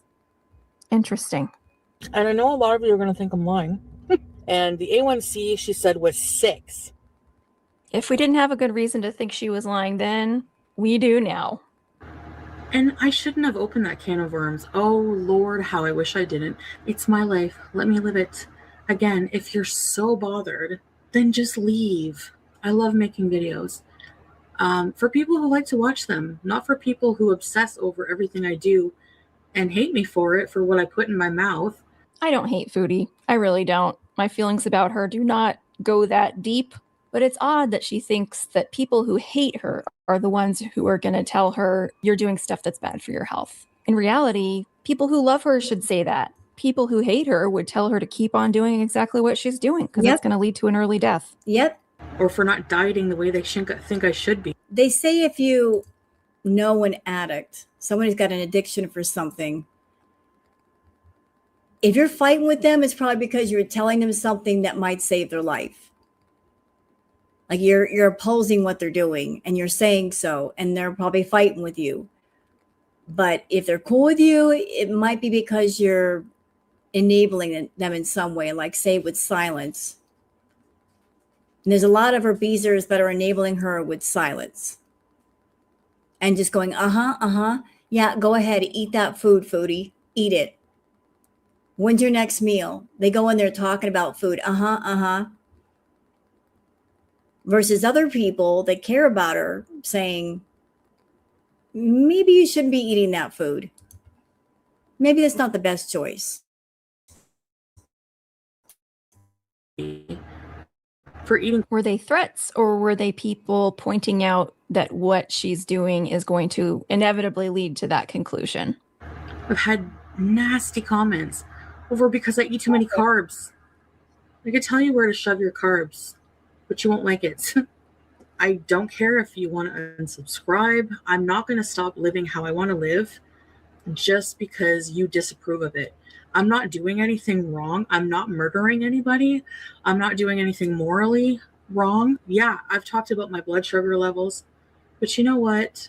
As I've said also, I can't do drastic, okay? I'm trying to heal my relationship with food, and that's the only way I'm going to get anywhere in the first place.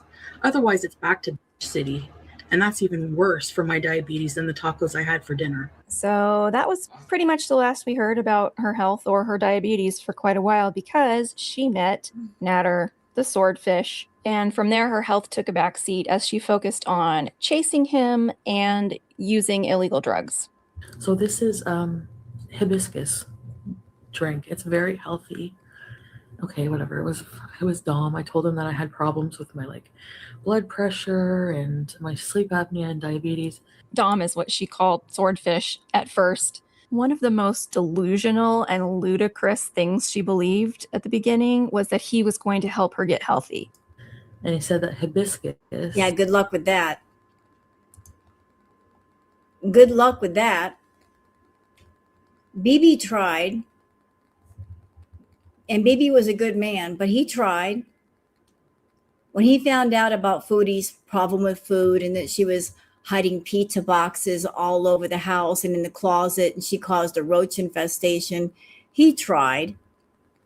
He didn't understand food addiction, but he tried to encourage her to eat healthy and go to the gym. And she did go a couple of times. She tried to work out, but she didn't listen to BB. Why would she listen to Natter? And personal opinion, I think part of the motivation for her for getting on the Coca-Cola and doing all the Coca-Cola is because Natter had an ex-girlfriend who was smaller than Foodie. So Chantal was trying to get smaller for him. Problem is, she's a food addict. So did the Coca-Cola keep her away from the food for a while? Yes. Did she lose a little bit of weight? Yes. She lost about 50 to 70 pounds and then she gained it all back. And that was the only thing that worked with her losing weight was the Coca-Cola. Now, even Salah tried. We remember the pre-made meals that she would eat in Kuwait, and then she would eat the pre-made meals and then have her bee moments after. So like 3 people have tried to help her lose weight. They all failed. So he got a bag of hibiscus and he made me some hibiscus drink. There's a little bit of sugar, but not much. Natural sugar, like cane sugar. Just to take it's otherwise it would be too bitter. Cane sugar being natural doesn't mean it won't spike your blood sugar once again, but I don't think she was even tracking her blood sugar at this point, so oh well. I don't have diabetes anymore. I think. I mean, that's what my doctor said. I mean, they didn't want me back on the Ozempic. My diabetes treatment. No, it's called not. No doctor would look at you and go, you don't have diabetes anymore and that you're cured. No doctor would ever say that.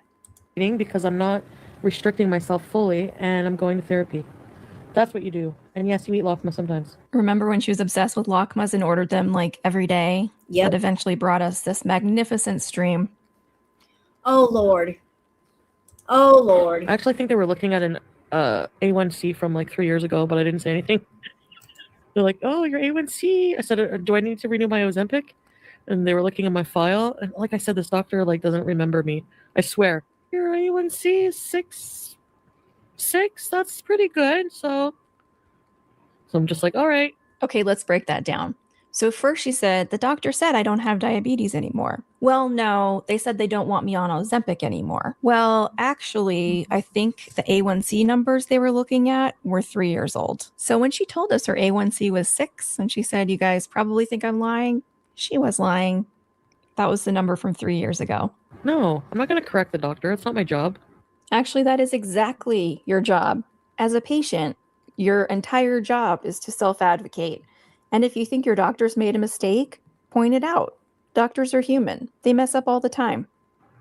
I don't know what my A1C is. If they say it's 6, I believe them. But I've been testing my blood sugars and they've been pretty normal.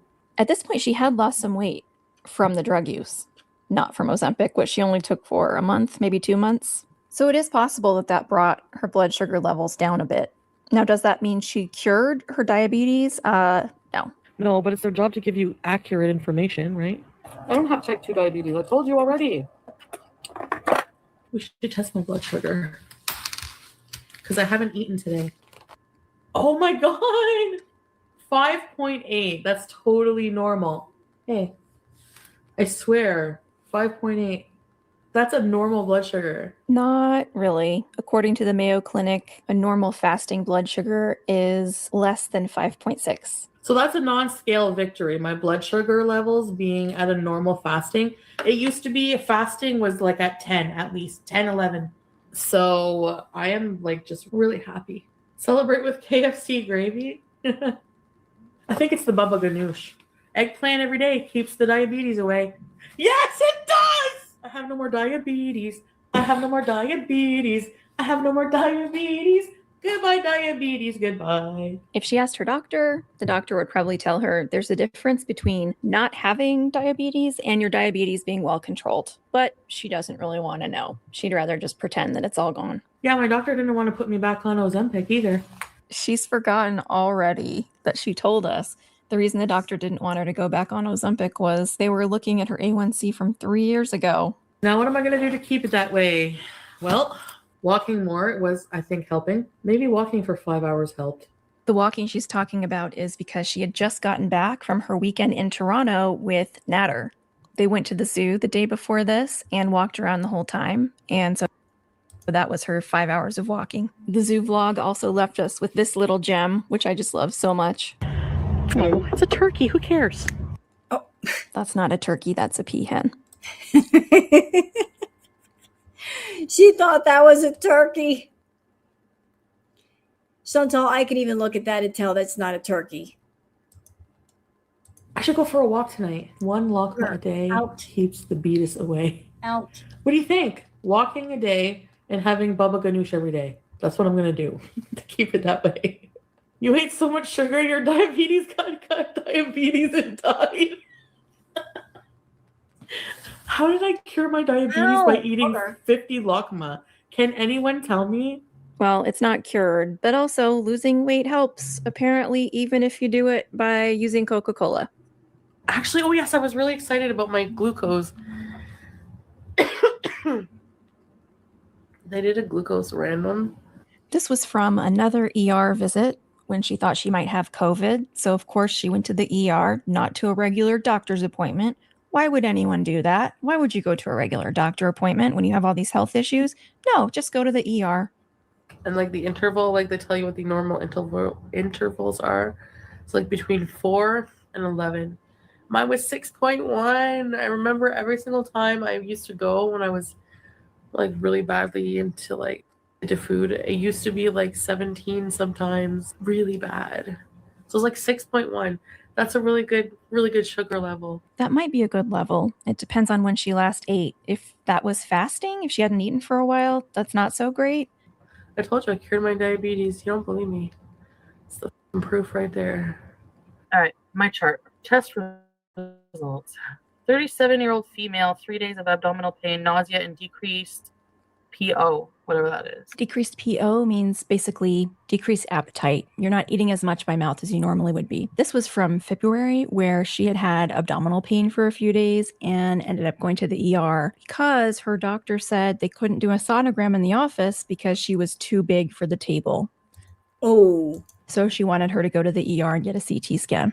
Glucose random, and this is from February 19th, 2022. 6.6. And that was a random glucose. It was the middle of the night. So it's within normal range. Excuse me, my diabetes. Okay, here we go. Diabetes is cured. My glucose random on July of 2021 was 8.2. So Feb 2021, so like last year, February last year, it was 17.9. And it's 6 point something now. That's a really big improvement. That's great. So, moral of the story, ladies and gents, do Coca-Cola and do math. It's good for your health. I'm just kidding. Don't do that. Of course it's boring because you guys don't like when I prove to you that I cured my diabetes. Can you reverse type 2 diabetes? This is so funny. And it reminds me of how You can't cure diabetes, Chantal. And make it make sense. I cured my diabetes by becoming a Coca-Cola addict. Congratulations, you're now a Coca-Cola addict. Moron. Like, I cured my diabetes by becoming a Coca-Cola addict. Stupid. she uses ChatGPT now because her chat is telling her you can't reverse type 2 diabetes, you can just manage it. So she asks Google, and here's the answer she gets. According to recent research, type 2 diabetes cannot be cured, There it but is. individuals can have glucose levels that return to non-diabetes range, complete remission, or pre-diabetes glucose levels, partial remission. The primary means by which people with type 2 diabetes achieve remission is by losing significant There amounts. you go. I'm in remission. So she cut it off before it could say losing significant amounts of weight is how you achieve this remission. Can we celebrate diabetes remission with a Nashi? We take a huge leap in time here, over a year. Now, November 2023, she's been in Kuwait for a little over a year. And this is the next time that she really addresses her diabetes. I 1,000,000% did not feel like cooking. I'm just like energyless. I'm not feeling the greatest because I'm not, doing much to improve my situation health-wise. The way she says this unironically while shoving a second fried chicken sandwich into her mouth is The backup sandwich. That's what this all started. She was eating so much food that we just started making jokes about a backup sandwich. Like she would eat like 2 or 3 at a time, the backup sandwich, the backup this, the backup that, because they're always like doubles and triples. That's where this started. Oh, we know you got another sandwich hidden somewhere, Chantal. The backup sandwich. mwah, chef's kiss. People think I'm more unhealthy and eat more here. That's not true. My highest weight was in Canada. I was 402 pounds at the hospital. My blood sugar was 17. It's now like 6. Put a pin in that because that's going to come up almost immediately. And oh, I'm so sorry for that freeze frame. And I think a part of me doesn't want to go back to Canada for that reason. I don't want to fall back into addictions. What do you mean go back to addictions? What? What do you mean? I don't want to go back to addictions, ma'am. They followed you to Kuwait. What do you She's acting like her addictions were just like leftover luggage that she left in Canada. You're an addict. And wherever you go, there you are, and your addictions are there right next to you. I don't want to go back to my addictions. Do you mean go back to Canada where you can indulge in your addictions? Because you were in Kuwait and you were still indulging. Then you went to Thailand and you were still indulging. Okay, you were indulging in Cuba. Where have you been in the world where you were not indulging in some way? In the green and the food, or the food by itself, but you were still indulging and you were still doing addictive behavior. You've never been someplace where you could not indulge in something. That I don't have access to here. Drugs, alcohol, ordering 3, 4 Hold on, wait a minute. What? I got Is what? how you achieve this remission. sits. Oh. People think I'm more unhealthy and eat more here. That's not true. My highest weight was in Canada. I was 402 pounds at the hospital. My blood sugar was 17. It's now like 6. Put a pin in that because that's going to come up almost immediately. And oh, I'm so sorry for that freeze frame. And I think a part of me doesn't want to go back to Canada for that reason. I don't want to fall back into addictions. You can't fall out of something you never left. That I don't have access to here. Drugs. So basically what she's saying is while she was in Kuwait, there were certain things that she didn't have access to. That's called being dry.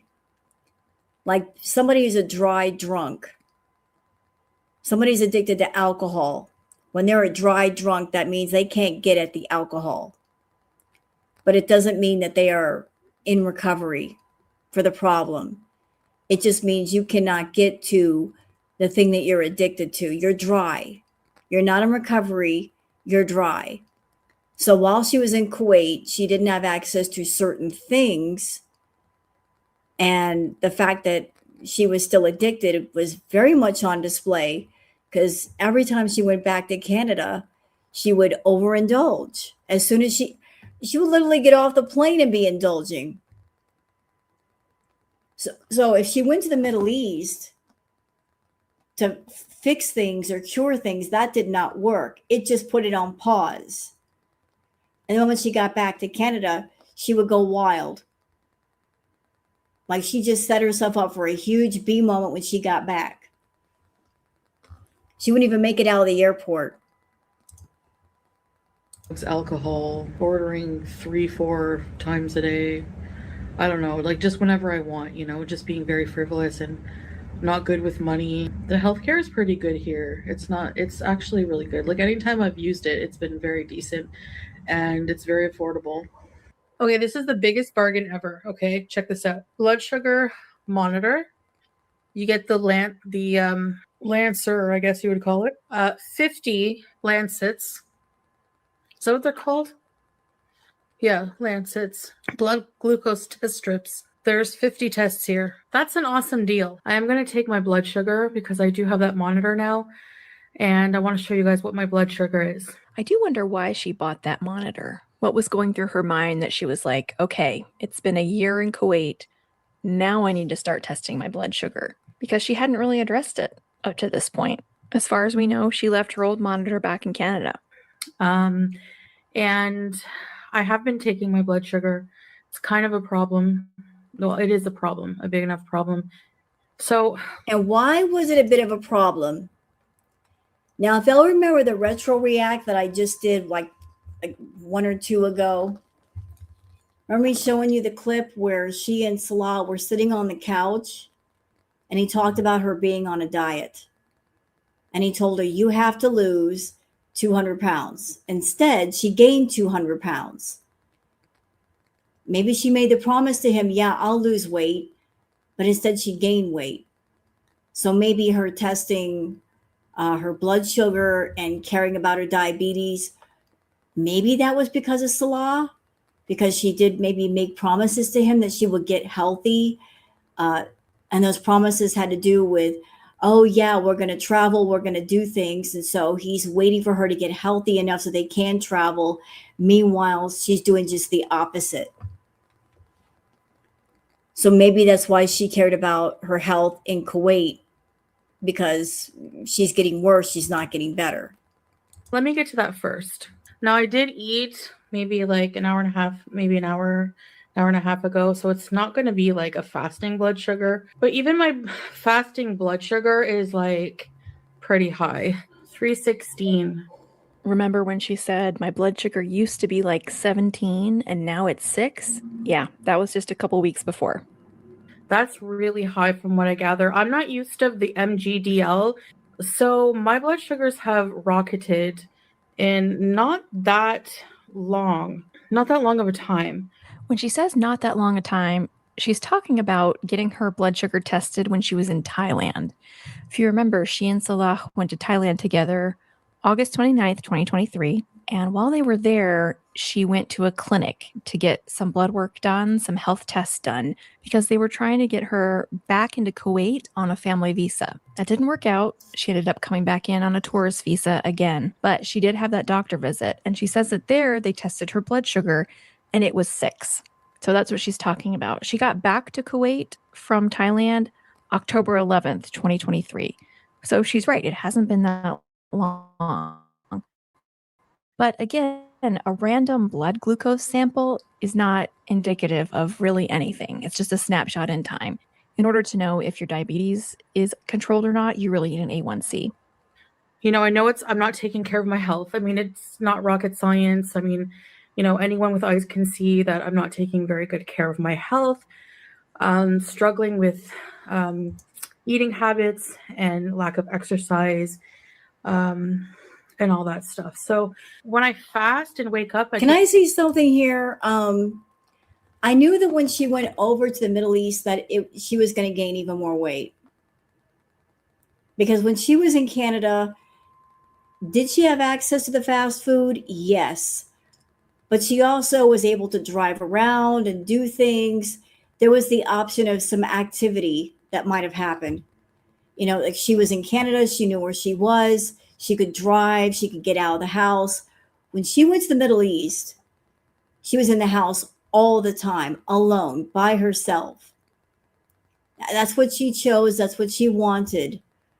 But you put someone like Foodie in a place all by themselves with nothing to distract them, and they get depressed, they get sad, they get lonely, they get bored. What do you think they're going to do? They're going to eat. And that's what she did. She ate. That apartment became her own personal human hamster cage, minus the wheel. So she kept gaining and gaining and gaining. And here's my question, Chantal. You were in Canada. You had Pete as a roommate. You didn't get healthy there. And then you talked up Salah and said, yeah, like I'm going to come to the Middle East, and you're telling people it's going to be like me turning over a new leaf and I'm going to get healthier. So Salah was there and you didn't get healthier with him. And now you're back in Canada alone and you've gotten worse. So you can't achieve health on your own. But even if you have a partner, it's still not going to happen. So when is it going to happen? If somebody tries to help you, you resist, you buck up. But then when you're alone, it's just far worse because you just don't even try. So if it's not going to happen with a partner and it's not going to happen alone, when's it going to happen? My blood sugar, it was 230 around that. So, which is still high. It should be like I think around 100, if I'm not mistaken. So, I went to see a doctor here about it. I told Salah my blood sugar is pretty high, and he said, I'll take you to a doctor tomorrow. Whenever I took my blood sugar for the first time, it was like 369 when I took it that night. It was after a day of not eating very well. And so I told the doctor about my problem before I go on any medication. I'm not a Salah fan, so y'all don't yell at me. Please don't yell at me. Think of the impossible position that she put him in. He's dealing with Foodie Beauty, who's a massive addict in every way. Not only is she an addict, but she's the one that she's making the money and she's controlling the money. So if she wants something, she's going to get it. It doesn't matter if he cares about her or not. How can he tell her no? He can't. Because she's the one with the money and she controls the money because she doesn't want anyone to tell her no. She doesn't want to be denied. She wants to be able to say yes. So you've got this headstrong, stubborn as a pack of mules kind of person who's also an addict. What chance in hell does anybody have? Really? You got no chance. Game over before it even starts. Patients, I just want to give it an honest try for now with diet and exercise, which they did say is the main thing that will help if I reduce some weight. Reduce weight, watch what I eat. Of course, they say limit carbs, which I understand now, process, like limiting the sugar, because I have a problem regulating sugar now. So I need to really limit that in my body, at least until I can get this under control. You can tell by the way she phrased that she still sees this as a temporary situation. Like, I just have to watch my carbs until I can get my blood sugar under control, and then it'll be okay. Then I can eat what I want again. In reality, this is a rest of your life type situation. Mm-hmm. And then I'm going to go back in a month's time. And if my blood sugars are still out of whack. It sounds like this is what she's doing. She looks at her blood sugar, and let's just say her blood sugar is, say, at a 9. And she looks at the 9, which is high, and she says to herself, oh, it's just a 9 today. That means I can have like 3 Nashies before the blood sugar spikes up to, say, a 17. If it's a 17, then she's like, oh, maybe I need to back off for a minute. I'll do a fasting. I'll do a cleansing. The blood sugar comes back down to a 9, and then I can have my Nashies. Like, she's looking for like that space to do what she wants. If the blood sugar goes down, then she has more space. If it's high, then she does what she needs to do to get it down so she can go ahead and jump up all the way again. She's just playing that game of like, jump forward and then jump back, jump forward and then jump back, jump forward, jump back. Messing around with her diabetes and her blood sugar. I'll have to go on medication. So I'm really, really wanting to give it, try harder than I've ever tried in my life. I don't think I've ever really tried super hard, because when it gets really hard, which it really is, I just give up. I just give up. I panic, and I just don't give it enough of a try. I don't feel well. I feel like I have no energy. I feel like I'm 80 years old. Let's face it, And look at her here. She looks much better here than she does now. She's saying here, I don't have any energy. I don't feel good. Imagine what she feels now. Imagine how much worse it is. And she comes on camera giggling and smiling and everything's fine. Obviously, it's not. You're over there putting diaper cream on your face. You weren't doing that in Kuwait. What happened? Really physically have the physical capabilities. Some even 80-year-olds even have more of physical capabilities than me. And I'm not being hard on myself. I'm just actually being really realistic that that's how I feel. I need to start with my diet. I need to cut out all of the bad things. And when the going gets tough, I just have to get through it. Lifestyle changes for the better are so difficult, But with sugar readings this high, I don't even know what that is in mmol, maybe 16 or something like that. That's really up what it was when I was like 400 pounds. There's not really much more option for failure at this point. I mean, my health is not good. I have sleep apnea. I use a CPAP machine. I have high blood pressure. I have diabetes. I was in denial so long about that, because I thought I'm pre-diabetic. I'm not going to become diabetic. I don't know why I was in such denial that I would ever get diabetes. They say it takes 21 days, right, to build good habits if you're consistent. So that's what I just need to do.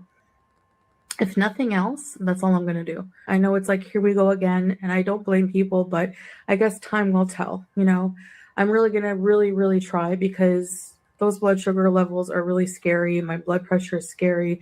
I don't want to go on medication for life. And if I can avoid it, reversing these things with a healthy lifestyle or making them manageable, I will love it. And here's something that maybe some of you that are nurses know about. When you have extreme obesity, that can affect your cognitive brain function. And I've sat there and I've done, I don't know how many retro reacts of Foodie already. And you can see the difference in her over time. The way she talks and how she was able to make conversation before versus now. So I don't know if obesity is affecting her cognitive brain function, but it looks like it has. And if she's over there talking about, talking to imaginary people, I don't know if that's a fake story, if it's real, but if it's real, I'd be worried. It might be something mental, emotional, cognitive, don't know, but she's gone downhill bad, real bad. That it scares me, the thought of raw dogging life. I know that's, one of the things I need to do to not exacerbate this diabetes. I guess smoking can make it worse, and I smoke a lot of shisha. Sometimes I smoke menthols. That's also a comfort. That's an escape. And then there's food, which is my biggest escape, my biggest comfort. And if I take those away, I feel like I'm raw dogging life. Going through life is going to be boring. It's going to be horrible. It's going to be and I know that eventually it will get better. I need to just try to get addicted to healthier habits. And I need you guys to remind me of that anytime I feel like. Would I be wrong to say that it feels like She feels like she's got to be addicted to something at all times. She's got to be addicted to something, whether it's a guy, whether it's smoking a bunch of cigarettes or food. Like she's got to be doing something of an addictive nature. That I can't raw dog through life. So a cigarette is going to change your perception of things, or doing shisha is going to change your perception of things. Like, would life be much different without it? You know, if you didn't smoke that day or do the shisha that day, I mean, life is life. It's just those are little additives to life. But if you didn't have them, life would be the same. It really wouldn't change that much. Thank you. Hello, Dax. Addictive personalities will change to other things, right? Like if you can't get to one thing, you'll get to another thing. She does have a very addictive personality. Absolutely. Behaving, ordering crap, just all that kind of stuff. So yeah, number one will be to stay away from sugar. I know because of that. And I've just been in denial about it for so long, you know. And all right, I'm paying the price for that. So, And on this exact same day, she made and ate a berry crumble. And again, tomorrow I'm going to start fresh and try to make some healthy, low carb, low sugar meals to get my diabetes in check. I've been fasting for 14 hours. I also took my blood sugar reading, so I'll insert that here. So this is my fasted blood sugar for today. Fasting blood sugar. And I know all the people in my audience that are nurses, they're like smacking their foreheads right now. They're like, what? What? This is your fasting? What? What is this? All my nurses are screaming into the void right now. See? Bella's like, what? Hello. Yeah, that's not good. That's no bueno. That's no good. And this is my dinner. Chicken breast. It's a halloumi chicken. Probably all I'm gonna eat for the day because I have to like lower everything very drastically, very quickly. I'll probably be eating a lot of stuff like this, some kind of OMAD. So I'm probably gonna eat like very low carb, no processed carbs at all, no sugary drinks, just water, but no sugar until, you know, I want to get everything under control. I used to hate on keto, but I understand the idea of eating low carb if you're diabetic, you know. So I apologize if I just sounded really know-it-all before with that. I can act like that sometimes. When she was in Kuwait, there was during this time period when she was trying to eat healthy, and Salah had the car keys and she had to rely on him to get food, there was still half a chance here, half a chance, because she was dry. She couldn't get up and get in the car and go get the fast food and go get the sugary drinks. You know, her being in the Middle East, not being able to get up and go when she wanted to, it slowed her down, but it didn't stop her.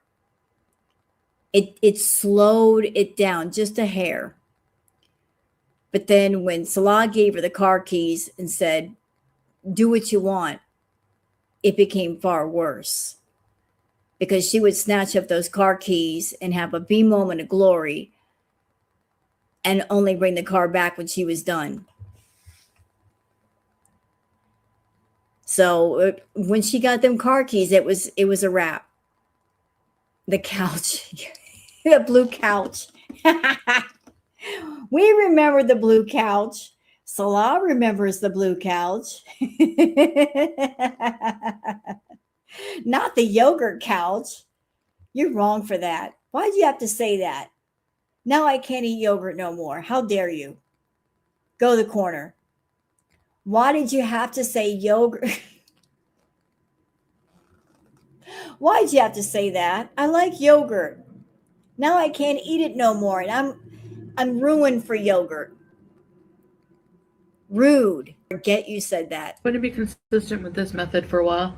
I should start a group somewhere so we can share recipes and things like that. I was really depressed earlier. I was like, never gonna get to eat pizza. I know you're thinking you shouldn't restrict yourself that much.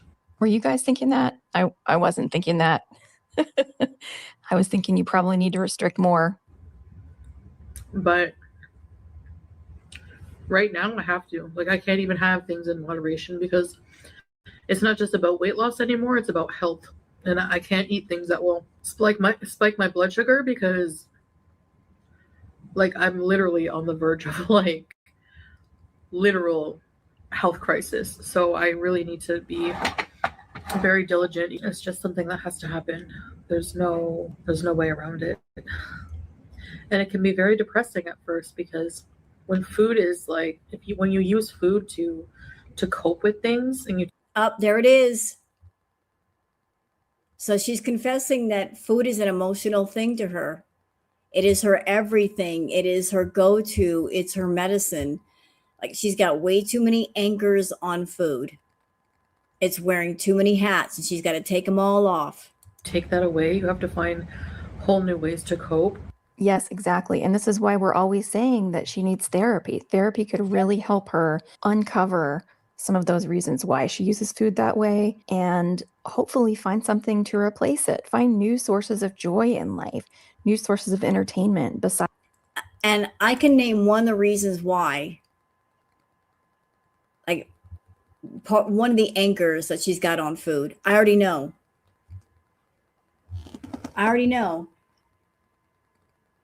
Because food will never reject you. That's why. You can go to food and people may reject you. You may feel rejection from people, but food never will. And that's part of the comfort, is that food will never reject you. It'll never tell you no. It'll never refuse you.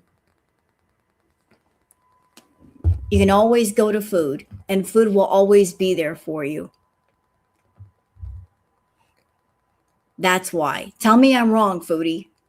You go to food because you're treating it like a person, as a friend that will never reject you. It'll always welcome you with open arms. It'll always comfort you. That's why you keep running to it. Tell me I'm wrong, bitch.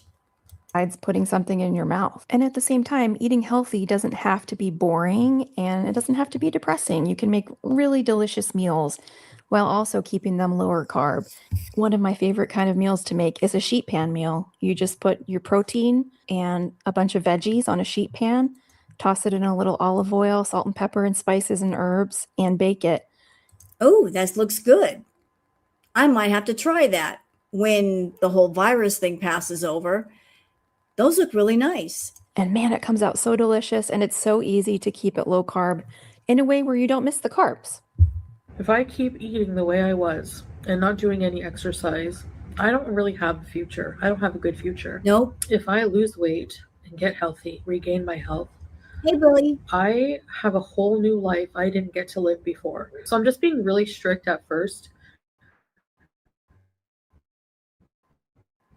because of that. And I will always have to be strict and really mindful of these things. I realize that because slipping up is so easy.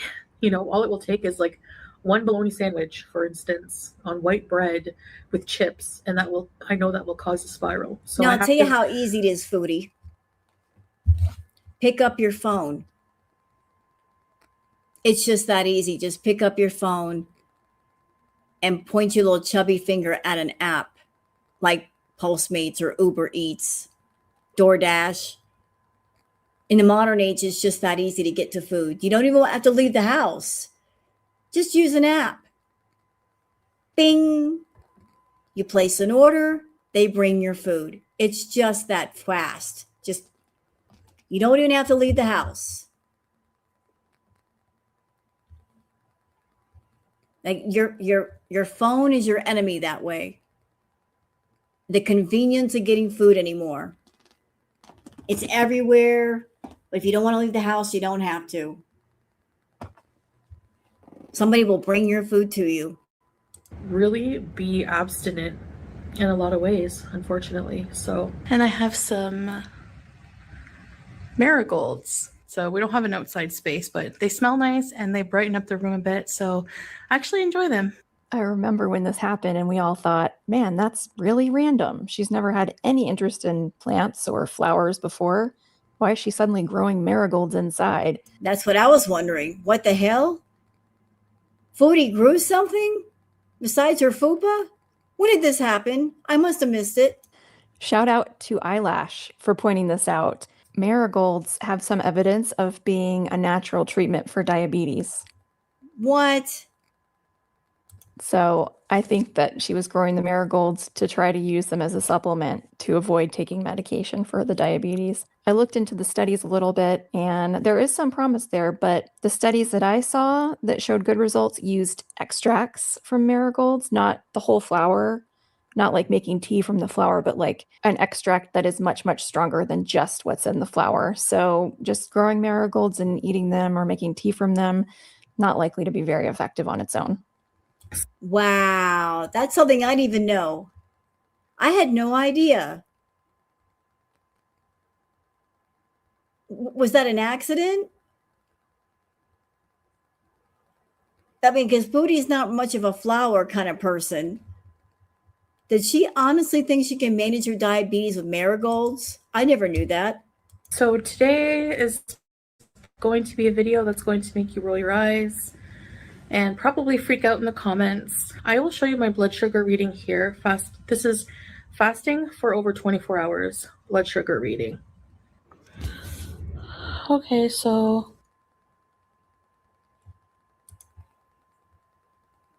All the nurses in the chat are screaming right now. Fasting for 24 hours, and that's the reading. I'm sorry, I'm calling bullshit.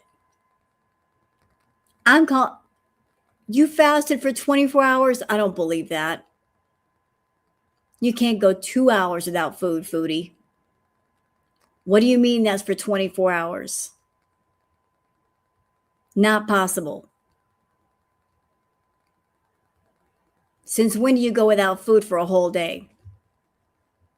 I might believe it if you had the flu or something, because then you don't want to eat.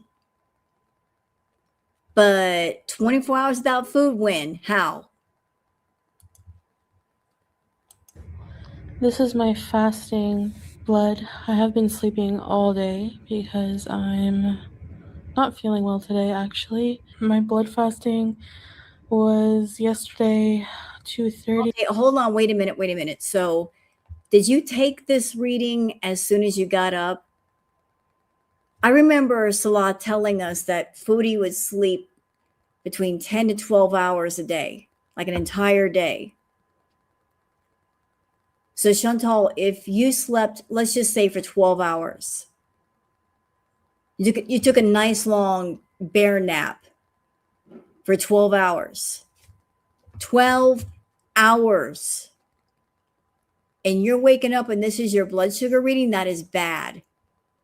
That means you must have been eating a lot of food before bed. You went to bed with a full stomach, didn't you? And your blood sugar was jacked to the point where you're waking up and it's still 11. 12 hours later and it's still that high. Which is, I'll put the conversion here somewhere. So, but I think it's like 16. So it is down some points, which is really good. So I'm just going to continue to drink water today and see what happens when I continue to fast to my blood sugar. I'll keep an eye on it. I won't let it go too low. Wait a minute. So yesterday her blood sugar was 16. She slept for 12 hours and it went down almost to 12. So we started at 16, from 16 to 12. So it went down only 4 points in 12 hours. What? I know she's saying it's 24 hours. So it went down 6 points. 6 points in 24 hours. That can't be good at all. But I don't think I'll have that problem. I did my mukbang video, the diet food, yesterday, and then I have been water fasting for over 24 hours now. Yeah, she's also been sleeping all day, as she said. So is that fasting or is that just sleeping? So it seems to be working. Like, my blood sugar has gone down by 5 points. It's going down a little bit, so I'm happy about that. Yeah, I don't think it's breaking news that not eating will make your blood sugar go down. That said, that's still a pretty high blood glucose for fasting for 24 hours. There are genetic factors. Like, every single person in my family, almost every single person in my family has diabetes. She's right. There does seem to be a very large genetic factor for most people when it comes to type 2 diabetes. But there's a saying that genetics loads the gun and lifestyle pulls the trigger. Which means even if you have a strong family history of type 2 diabetes, like Foodie does, I think she's mentioned her mom and her biological dad both have it, that you can prevent that trigger from being pulled through lifestyle choices. But not this young in age. So I think I can reverse it or put it into remission or whatever you want to call it. Because yes, you guys were right. Technically, when you look it up, there's no cure, but you can go down to you can go down to normal sugar levels. It's manageable to do that. I'm honestly afraid to eat anything at this point because of how it affects my blood pressure, of how it affects my blood sugar levels. Yeah, I'm not a doctor and I've never had diabetes, but to me, that seems like a sign that you need medication. I haven't been able to do a very prolonged fast, more than 5 days of water fasting. But in those 5 days, I keep saying this, I know I did. And again, I'm not a doctor, not a nurse. I just don't see her being diabetic. Fasting, water fasting is a good idea. Not with all her health issues. That could be dangerous. Like, she does all these stupid diets and these stupid fasts, and it's like, have you consulted your doctor first? Has he done tests on you to know that it's okay to do these things? No, but you're going to do them anyway. Yeah, that might be disastrous to do a fast or a diet without doctor supervision. My body did feel really good and I lost a significant amount of weight. I had to go back and fact check this because I didn't remember when she did the water fast in January 2019 that she claims she fasted for 5 days. She lost 12 pounds, which that is a lot of weight to lose in 5 days, but a significant amount of weight. For her size, 12 pounds is like a drop in the bucket. I have to do something drastic right now because, I feel like anything I eat just throws my system out of whack, and this is the only thing so far that's been lowering my blood sugar. Like, this is the biggest dent I've made in lowering my blood sugar, since I've been trying to do something, which isn't very long, but personal opinion, I think Chantal was more concerned with losing weight than lowering her blood sugar. Like, the big goal was losing the weight. It wasn't about lowering the blood sugar and keeping it down and managing it the right way. It was about, I lost pounds. Notice the language she just used. She said, I have to do something drastic. I have to do something extreme versus I'm going to do things the healthy way and do it the right way. You should be doing things the healthy way, the right way versus a drastic way. Foodie. Eating low carb, that chicken dinner, my blood sugar didn't go up, but it didn't go down. When I go back to eating, I'm going to be doing, clean food, low carb, that kind of thing. So, probably a cleaner keto just because I don't have a gallbladder and my body is not able to handle very high fatty food, very greasy kinds of foods without feeling sick. One thing I super dread about fasting is that's important. So she doesn't have a gallbladder. She hasn't had a gallbladder for years. And yet, what does she continue to eat, chat? Greasy, fatty foods. So you got to know that she's sick every day and she's going to the bathroom with Daya every day. She's not staying away from them. That bad taste you get in your mouth. Anyone who's fasted for like more than a few days will know what I mean. I'm not going to completely eliminate all carbs. Like, it's just that the bad ones, yeah. It's going to be hard, I know. But with water fasting, I know my skin, my hair, everything will be glowing in a few days. And I know I did a video not, months ago trying to do a 40-day water fast. I will not be doing 40 days, but I'm going to see how long I can go. Even a couple days just to give my body a rest, and lower those sugar levels. That's the main thing, is to lower the sugar levels that are dangerously high, and the blood pressure as well will go down. And the thing is like, if it doesn't taste good to me, I'd rather not eat. So That is pretty depressing. anyway, but this will reset my palate as well, going without any food. She says that a lot. I don't know what it's supposed to mean. Reset your palate? Does that mean like you won't like junk food anymore? Because I don't think that's a thing. Yeah, I don't think that's a thing either. Is this an old video, Chauncey? This is kind of sort of, it's a collection of older clips with Hectic Llama giving the commentary on top, and it has to do with Chantal's lack of health, her diabetes. So current commentary mixed with older clips with Chantal talking about her health. But resetting the palate. What?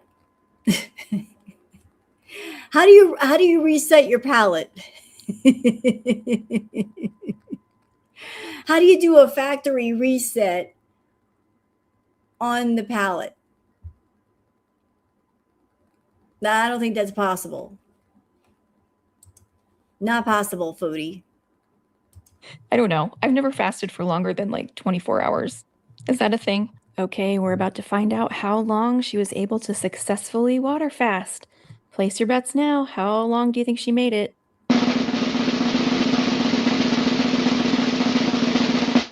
If you said less than 1 day, you are correct.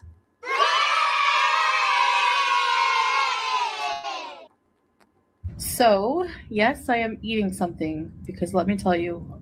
Holy moly, macaroni and cheese. It's been a minute. Chat, we remember this in Kuwait. Can we talk about these dishes here? Can we have a bit of conversation about these dishes? I want you to look at this nonsense. The size of those dishes. You got a serving bowl for a salad bowl.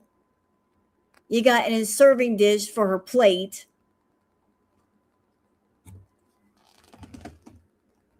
And the platters. That's what they were, platters. Meant for several people. She used to do this all the time.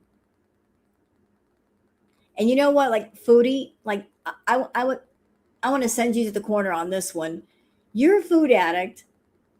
You know that if you're someone and you're looking to portion control your food, you use the smaller bowls, the smaller plates, the smaller glasses, because you can only put so much in a small bowl or on a small plate or in a small glass. The bigger the container, the more that you have to fill it up. You feel you have to fill it up. So anybody in my chat, if you're like, I want to try to eat less, one thing you can do to trick your brain a bit, and it does work. Take all the big bowls, take all the big plates, take all the big glasses, and put them aside. And then when you serve yourself, smaller plate, smaller bowl, smaller glass, because then you can only put so much in it or on it. And then when it's empty, then it gives you that moment to say, do I really want more? Or am I satisfied?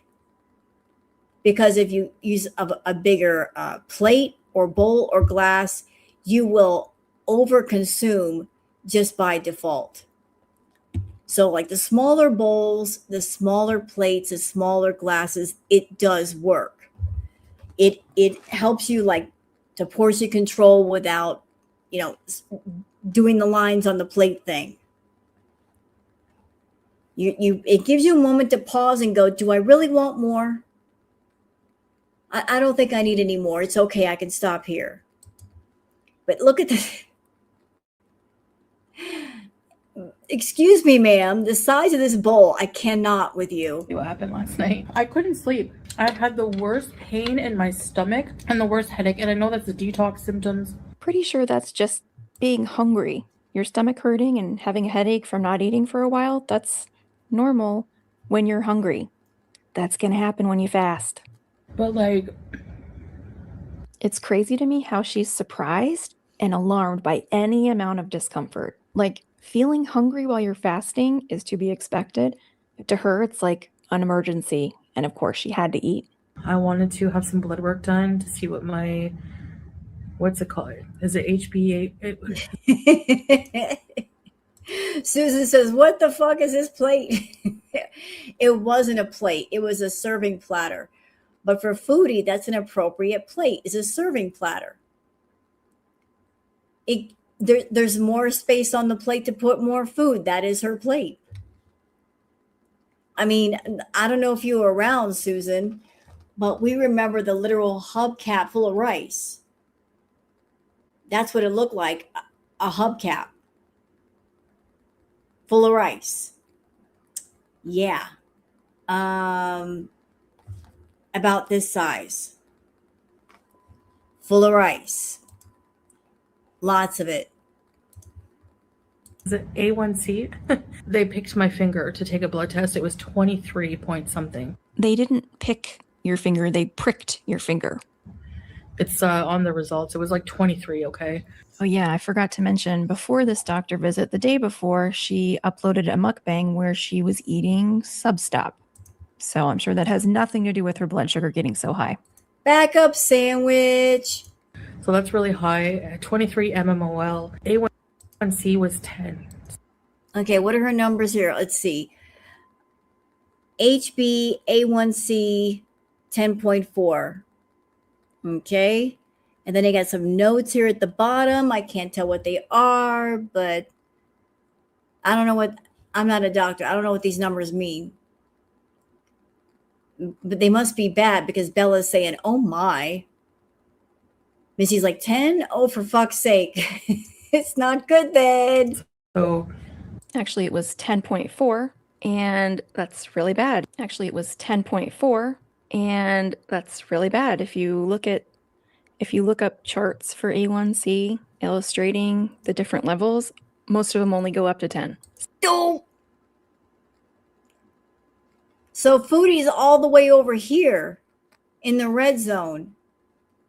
You got 6.0, 6.5 still in the green, 7, 7.5 still in the green, 8, you're in the middle, 8.5, 9, 9.5, 10.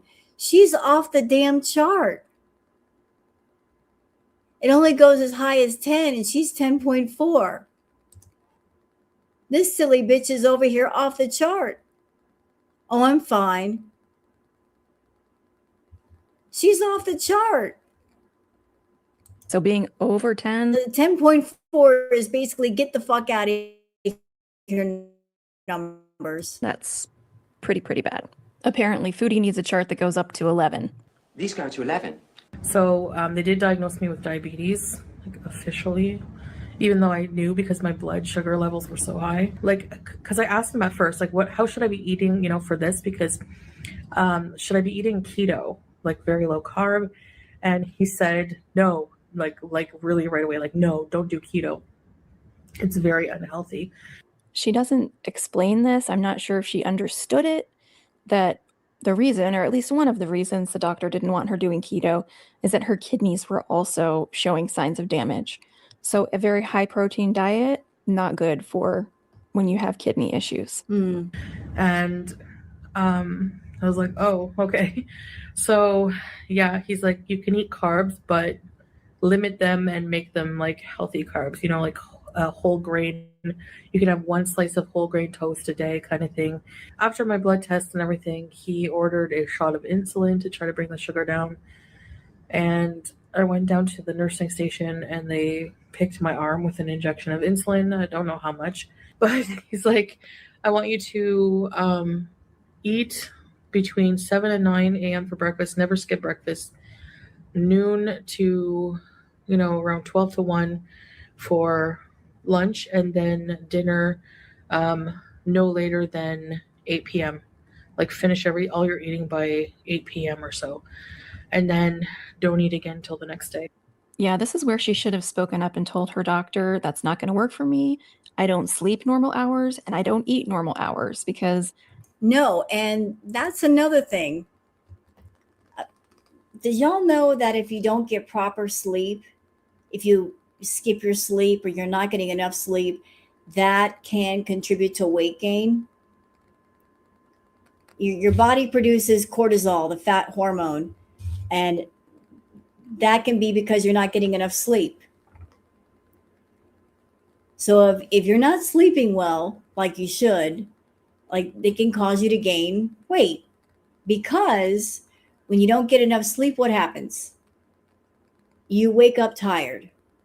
What little bit of sleep you do get, you're waking up tired. And then when you wake up tired, what do you want? You want carbs. Your body is screaming for something to get it active. So it's screaming for carbs. You want that donut. You want that sugary coffee. So you're going to crave the carbs when you're much more tired. And Foodie does not sleep well. She's up all night and she sleeps all day. And even then, I don't think she's getting like 8 hours straight sleep. So that by itself is helping her to gain weight. That's extremely unrealistic to think you're just going to change everything about your lifestyle, including when you sleep, in order to do this diet that your doctors recommended.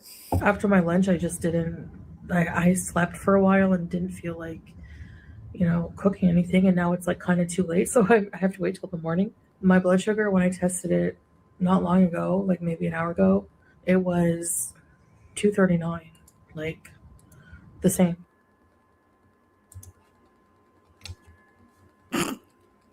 Nurses in the audience, what you think about that 13.3? How you feeling about that 13.3? What are we feeling about that? 13.3.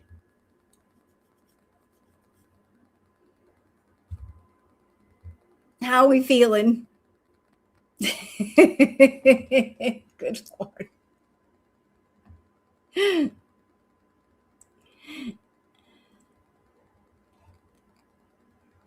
Those are not good numbers.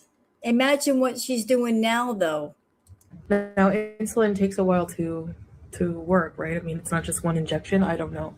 I don't think it takes that long to work. If what they gave her was fast-acting insulin, which it seemed to be because they needed to bring her blood sugar down right away, I'm guessing what happened is she ate something else after getting home, and that spiked her blood sugar again back to where it had been. Maybe my pancreas is just damaged and I'm eventually going to need to be on insulin. I don't know. I hope not. I have to go back on Monday for a follow-up and I have to record my blood sugars before I go. He put me on, my medication's in the other room, but he put me on like something that's like sort of like metformin, but it's not. It's like a mix of diabetic drugs. What he put her on was Genumet, which is a mix of metformin. It is metformin, but it also has sitagliptin added in. So it's a little more effective than metformin on its own. It's tablets. So I have to focus on my health journey. It has to happen. So I think if I ate something really bad for me, I would feel so guilty and scared of what it's doing to my body. More organ damage and my blood sugar. Like they were like alarmed at my blood sugar level. He's like, that's your blood sugar with fasting? I'm going to follow what this doctor says. And that's it. Here's my blood reading for today. And where are we now in present day? Where we are at now is she got the Libre, and the setting on the Libre is at 17 because it kept going off on her. She didn't like it going off on her. The alarm kept triggering because of her blood sugar being so high. And she's on multiple medications, taking the max doses of metformin, max doses, I'm sure, of the insulin. Like that's where we are. And even then, her blood sugar is high, very high. So max doses of all the medications she could take, and it's still really high. Fasted, it's still high, but it's not as high as it was.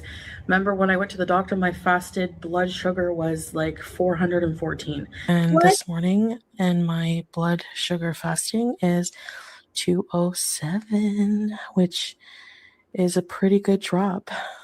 Yeah. No, it ain't. I've been taking my medications in the morning and at night for the blood sugar, and it's been working. So that just tells you how bad it is.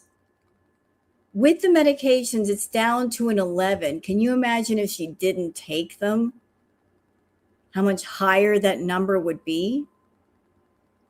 So with the medications, it chased it down to an 11. But without the medications, where would it be? So far, I've been watching what I'm eating, even just for a couple days. I'm honestly not feeling the best right now. The medication is starting to give me digestive problems. I feel feelings similar to when I was on Ozempic, to be honest. That fullness feeling, like that really full feeling. I have heartburn, indigestion, and as much as I eat bad food, I never really get heartburn, but I'm having heartburn, and I really don't feel an appetite to eat dinner. I just feel that icky feeling of the metformin that I was talking about, why I was reluctant to be on metformin. You gotta weigh the pros and cons. It's worth it to take it if it's gonna reduce my sugar and help me out there, you know? Like I told you guys, metformin just messes me up so bad. But I'm gonna stick it out because it seems to be working with my blood sugar. That's a new low for the blood sugar. Metformin can have a lot of GI side effects for some people. Usually they get better over time if you stick with it. Unfortunately for Foodie, she has never done that. So here is my reading for this morning, 208. That's pretty good considering, again, my highest fasting in the recent days was 414 mgdl. So, yeah, that's very good. It's still high, of course. It should be no more than like 100. Very good is a huge overstatement. It's still over 11 mmol. I just want to become obsessed with just taking care of myself, my health, my looks, my inward, my outward. I just want to like worship my body. And how about just not treating your body like a trash can? That would be a start. That's really just where I want to put my focus right now. You know, I have to say that these health issues, more than anything else, even more than the clots and the embolism in my lungs, more than anything, hysterectomy, this is really scaring me, you know, for some reason, because I just feel it. I just feel like I really, really She wanted to worship her body, and yet she won't take the steps to fix her brain.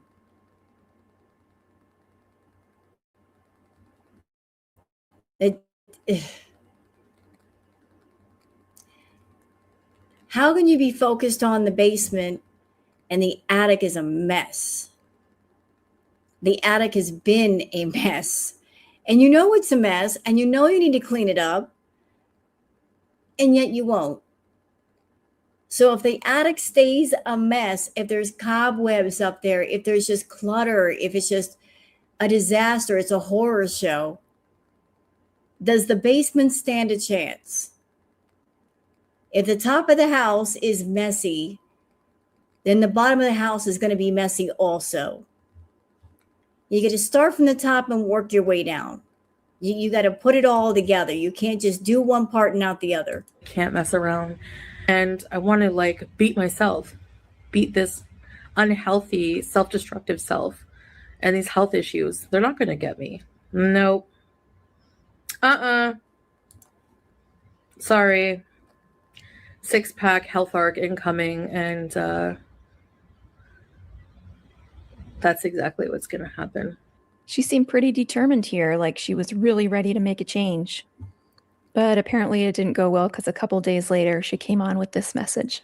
I talked to Stella and I made the decision that it's sadly probably better for me to. Hey, Corella, how are you? And thank you. Oh, man, me and my freaking fingers. Sorry, hold on. Hello. Hey, Corella. Greetings, everyone. I just joined the Rose Thorn community. Hello, and thank you. Love your commentary. Well, thank you for being here. Thanks, everybody, for being here. It's late as hell, and we're all up. And why are we doing that? Don't know. Just because we're adults and we can stay up late and, nanny, boo-boo. We're staying up together to watch this stuff. Fun times. Go back to Canada for a while to seek some much needed medical care. And part of that is I want to talk to a doctor about possible weight loss surgery and psychiatric help, proper. The psychiatric help should have come way before the thoughts of WLS. I'm so tired of her saying, I'm going to get WLS when she knows she can't. Ain't no way. Nope. Never. No.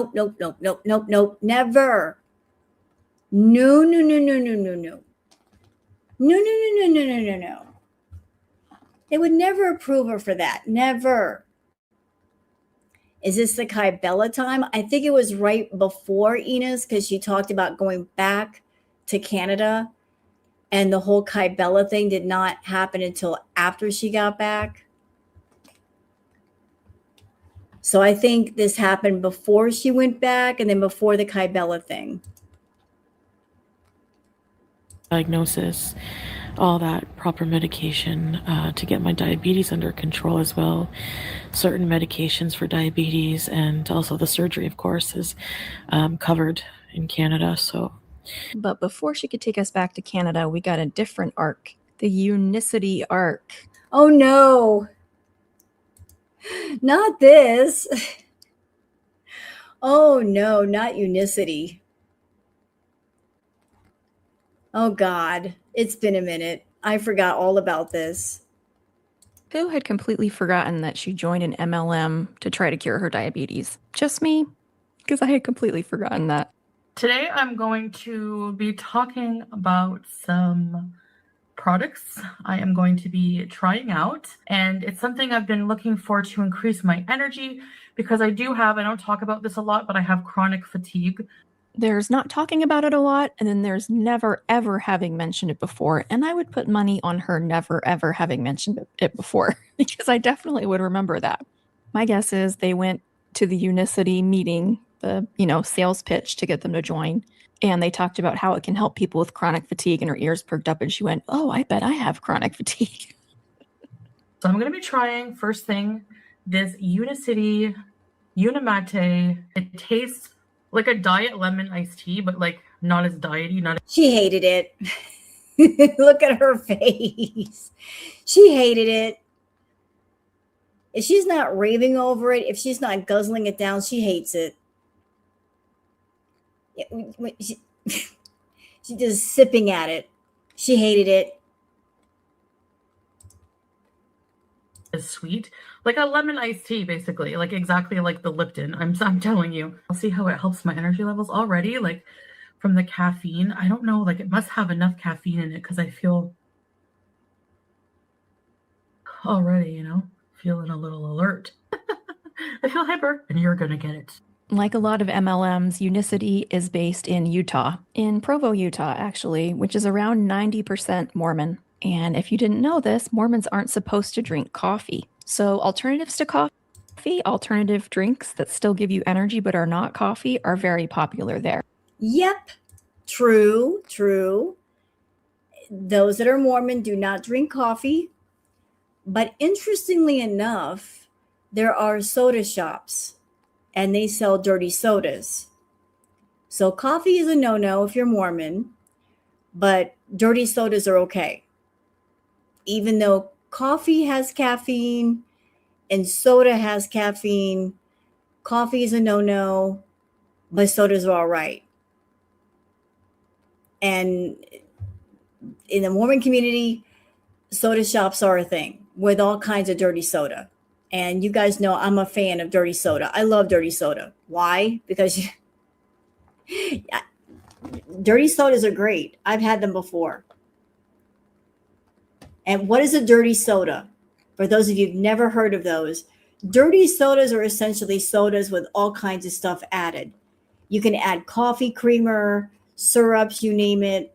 So it's just a soda with extra added stuff. Is it like a root beer float? It could be. You can add whatever you want to a dirty soda. Like if Taco Bell, they sell dirty sodas. Like Dr. Pepper and Pepsi, you can order a dirty soda and basically it's Pepsi with like a creamer in it. It's delicious. I've had it. It's great. You can make them at home though. Just let you know, if you want to make one, you can make one. And did you know that you can go to your grocery store or your Costco or your Walmart and you can go in the creamer section and find creamers made specifically for dirty sodas, and it will say so on the label. Check it out, chat. In fact, one of my favorite shops in the world is a chocolate shop in London called Canoops. They have amazing hot chocolate, and they're about to open their first store in the United States. And guess where it is? It's in Utah. So all that is to say that a drink like Unimate or yerba mate made into an MLM drink is about the most Utah thing I can possibly think of. And I bet it does well there.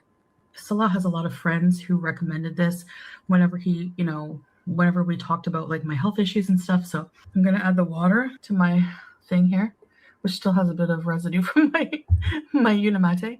Just the word you want to hear when you're thinking about No, trying. no, y'all get it messed up. Hold on.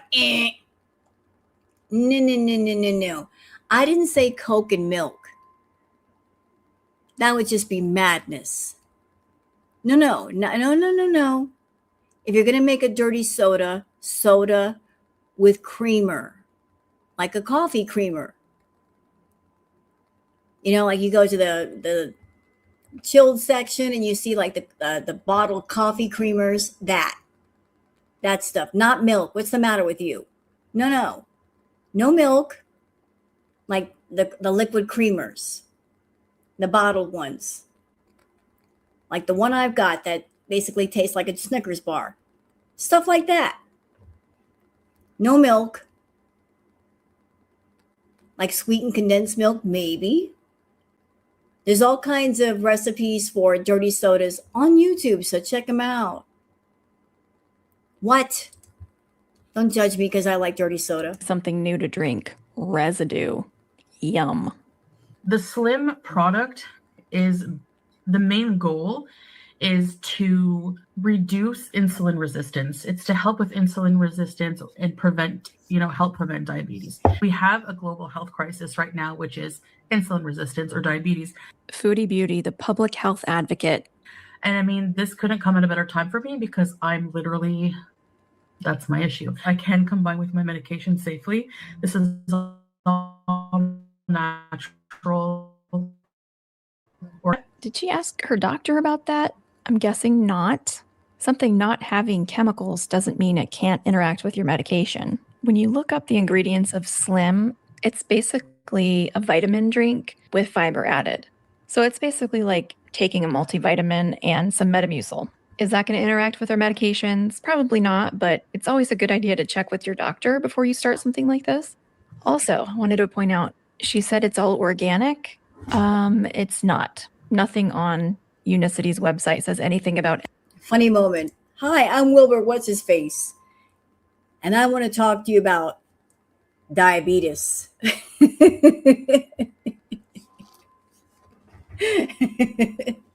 I want to talk to you about diabetes. Because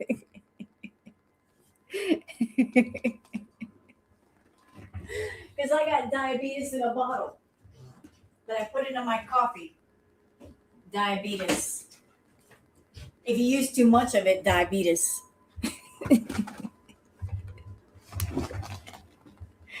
I don't use too much though. My name is Wilbur Brimley. I want to talk to you about diabetes. I had to do that. Any of their products being organic. So she just pulled that one out of nowhere. When I first tried this, my knee-jerk reaction was, what am I drinking? This is weird. It's an orange flavor, creamy orange flavor, but it's thick because it has like oat fiber and different fibers in it. Yeah, describing it as thick does not make me want to try it more. Ugh, it looks disgusting. Disgusting. It looks, I'm not even drinking it. That looks nasty. You're nasty. Drink water, eat water. Fiber drinks, nasty. I bet it tastes nasty. Oh, I gagged a little just saying Yes. that. It's like Buckley's. It might not taste the best, but it works. I had to find out what Buckley's was because I'd never heard that before. Apparently, it's a cough syrup from Ontario, and this was their ad campaign in the 80s and 90s. Buckley's mixture. It tastes awful, and it works. You might actually love the flavor. It supposedly helps with the insulin resistance, so we'll see about that over time. If somehow this could help me reduce the amount of medication I need in the long run somehow, that would be awesome. I don't know. But because I still am struggling with the side effects of the metformin, but this apparently has no side effects. So we'll see. You know what? My stomach is just doing barrel rolls thinking of this. So you're taking a medication like metformin that's already going to irritate your stomach. And then you're going to put this nasty fiber drink on top of that.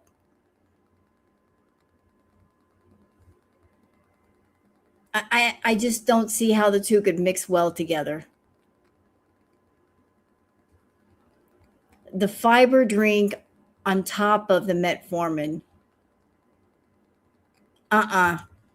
My stomach over here is saying, I'll take the diabetes in a cup. This is something else she just pulled out of her ass. Right on Unicity's website, it says that taking their fiber products can cause side effects. I still feel a bit of energy from the Unimate, I swear. So, but yeah, I found the Unimate made me feel very alert. Well, yeah, it has caffeine. It has a lot of caffeine. It's around a cup of coffee of caffeine. So it's also maybe worth pointing out that Unimate costs around $4 per serving, which seems pretty high for what is basically yerba mate powder. If you just bought a bag of yerba mate and brewed your own at home, it costs between 5 and 20 cents per serving. And you wouldn't have all the additives, all the added flavors that they put in there. So, you know, if you're thinking about Unimate, just get some yerba mate or a cup of coffee. Finally, a couple weeks later, she headed back to Canada for what she told us was going to be a very long stay. She was going to stay there until she got weight loss surgery. And here we see Salah driving her to the airport.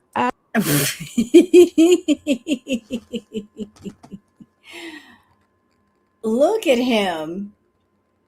He's driving her to the airport. Look at this smile on his face. He is so happy. He never looked that happy when he was with her. But he's happy with dropping her off. Look at the genuine smile on his face.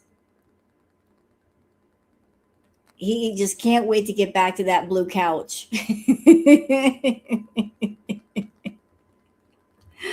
Look at that face.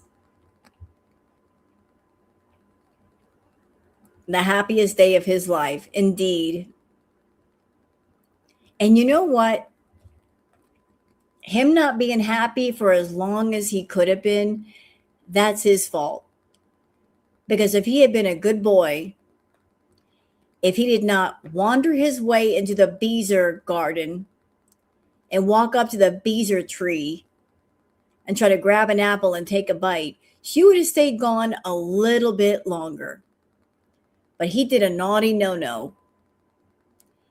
He made the cardinal sin, the forbidden thing of talking to a beezer. And she went running right back. He might have gotten another couple of months or so before she started whining and crying, I want to come back. No, he messed up his own vacation. Talking to Kai Bella like an idiot. Absolutely heartbroken that she's going to be gone, basically permanently. Man, he's so torn up. As always, when she got back to Canada, she immediately needed to eat all of her favorite foods she'd missed in Kuwait. Here's a sampling of what she had those first few days. The first few days. So she was in the Middle East. She didn't stay away from the fast food, but she was slowed down. So she's back in Canada. And the first few days, this is what we're doing. We got some, is it fish? It looks like fish and chips. And the backup sandwich is making her back up so she can take a bite.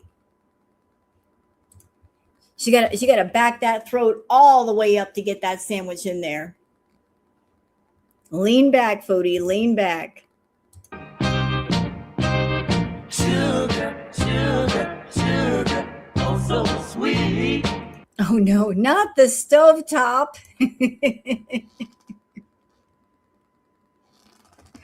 The stovetop makes another appearance. Well, Foodie's determined to get stuffed one way or the other. Box or bag, I guess. Yeah. Sugar, sugar, sugar, oh so sweet. Yeah. She's got that certain little way of acting, makes you wanna move.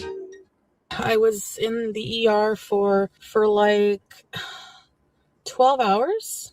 I felt dizzy, and I noticed I was a lot more dizzy, and like my vision was more blurry than usual. And I noticed that the dizziness wasn't going away. So I thought, I'm going to go to the hospital and I'm going to get checked out, because you hear horror stories about diabetes, ketoacidosis, hyperglycemia, going into diabetic coma. So I decided to... I just want to point this out because this video is almost over. Chantal had a pattern where she would come back to Canada. She would go absolutely crazy with the eating. And if you remember, her being in Canada, there was always a visit to the Chinese buffet. So she would go to the Chinese buffet, just go absolutely hog wild with the food. In my opinion, this is just an opinion here, not fact. I think that she would go to the Chinese buffet, get all of her levels jacked, know that they're jacked, go to the ER, know that when they tested her, they would see that her levels were jacked, immediately admit her so that she would get immediate fluids and insulin. She wanted to have her little B moment. And then she wanted to go to the ER, and they would give her enough insulin and fluids to bring the levels back down. And then she would leave the ER and do it all over again. Chantal does not like to wait at the hospital. So she would have a B moment to make sure that she wouldn't have to wait. They would take her blood sugar and go, holy shit, and admit her immediately versus her sitting and waiting to be seen. So she was even using the ER as a way to manage her B moments.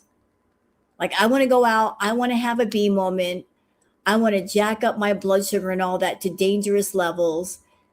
Knowing that they're going to get jacked up, I'm going to go to the ER, I'm going to have them fix me up just enough so I can go back out and do it again. Go to the emergency because the walk-in clinics were pretty full for the day. So I went to the ER and they have all my file there already. So that's good. Honestly, I thought it was going to be kind of in and out kind of thing. You know, they would prescribe insulin or something. That's what I thought. And I would get to go. I told. So that's basically why she went. She was doctor shopping and she was looking just for, give me some insulin. That's all I want is the insulin. Looking around for the insulin. So she could have her B moments, take the insulin. The insulin lowers her blood sugar level so she can jack it back up again. My symptoms. She pricked my finger, took my blood sugar. Wow, did she say pricked? She pricked my finger. She said pricked. It was 23. That's very high. So they were surprised how high it was. So then I beg your pardon. What was that? Please say that again. Pricked my finger, took my blood sugar. Wow, did she say pricked? She pricked my finger. She said pricked. It was 23. That's. Yeah, thank you, Lena. The ER is not a drive-through, ma'am. But yeah.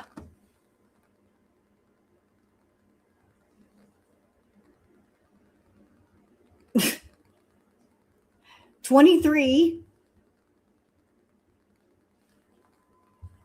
That's what we were.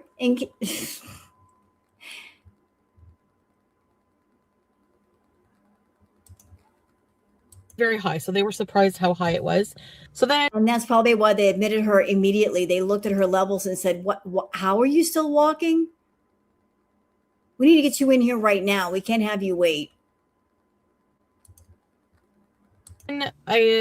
ECG, I think it's ECG tech came and said we're going to do an ECG, and there's like I have to put on a gown that didn't fit, so I had the gown half on, and then I just made sure to keep the curtain closed. My blood sugar started at 23 when I went in there, so I presented with the doctor came in. It was a resident doctor, and again for those people that are freaking out in the comments like 23, how is she? What the? Again, think about the fact that before the ER visits, there was always the Chinese buffet. Okay? Chinese buffet, then the ER visit. It happened more than once. She would get a craving for the Chinese buffet, go to the Chinese buffet thing, lots of sodium, lots of salt, lots of everything, and then directly after that, go to the ER. And then expect them to fix her up. She said, you have hyperglycemia. And she said, if you didn't come when you did, I suspect that it would have developed into like ketoacidosis because of the symptoms you had. Now, my blood test came back that my blood wasn't acidic, but she thought that it could develop potentially into that. And so I said, oh, well, that's nice. That's not scary at all. Basically, I'm learning that diabetes is really no joke. So, she's been diabetic or pre-diabetic for like 6 years, 7 years at this point, and she's just now realizing this. That's exactly why I named the series Head in the Sand. So I do feel like an ass just laughing and having a good time eating plates of Chinese food the other day. Yeah, I do. Said we're going to... There it is. There's the admission to go in the Chinese buffet. She didn't say plate of food. She said plates, plural, of food. Plates. We're going to give you insulin and try to get your blood sugar down. We want it down below 15. She said, have you been taking your metformin? I'm on something that's a different name than metformin. I said, no, because it makes me very ill and I haven't been taking it regularly. So like, she's like, oh, the metformin makes me not feel good, so I'm not going to take it. You have medication to help you and you're not going to take it.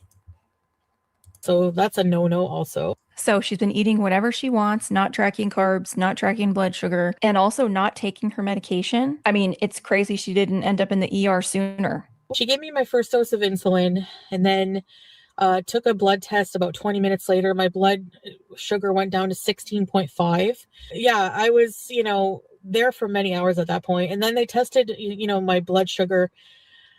It was like 13 something. They gave me another dose of insulin. And then finally, by the end of everything, by the time I got home, I left with an insulin, with a blood sugar reading of 11. It's a lot better than 23, but still high.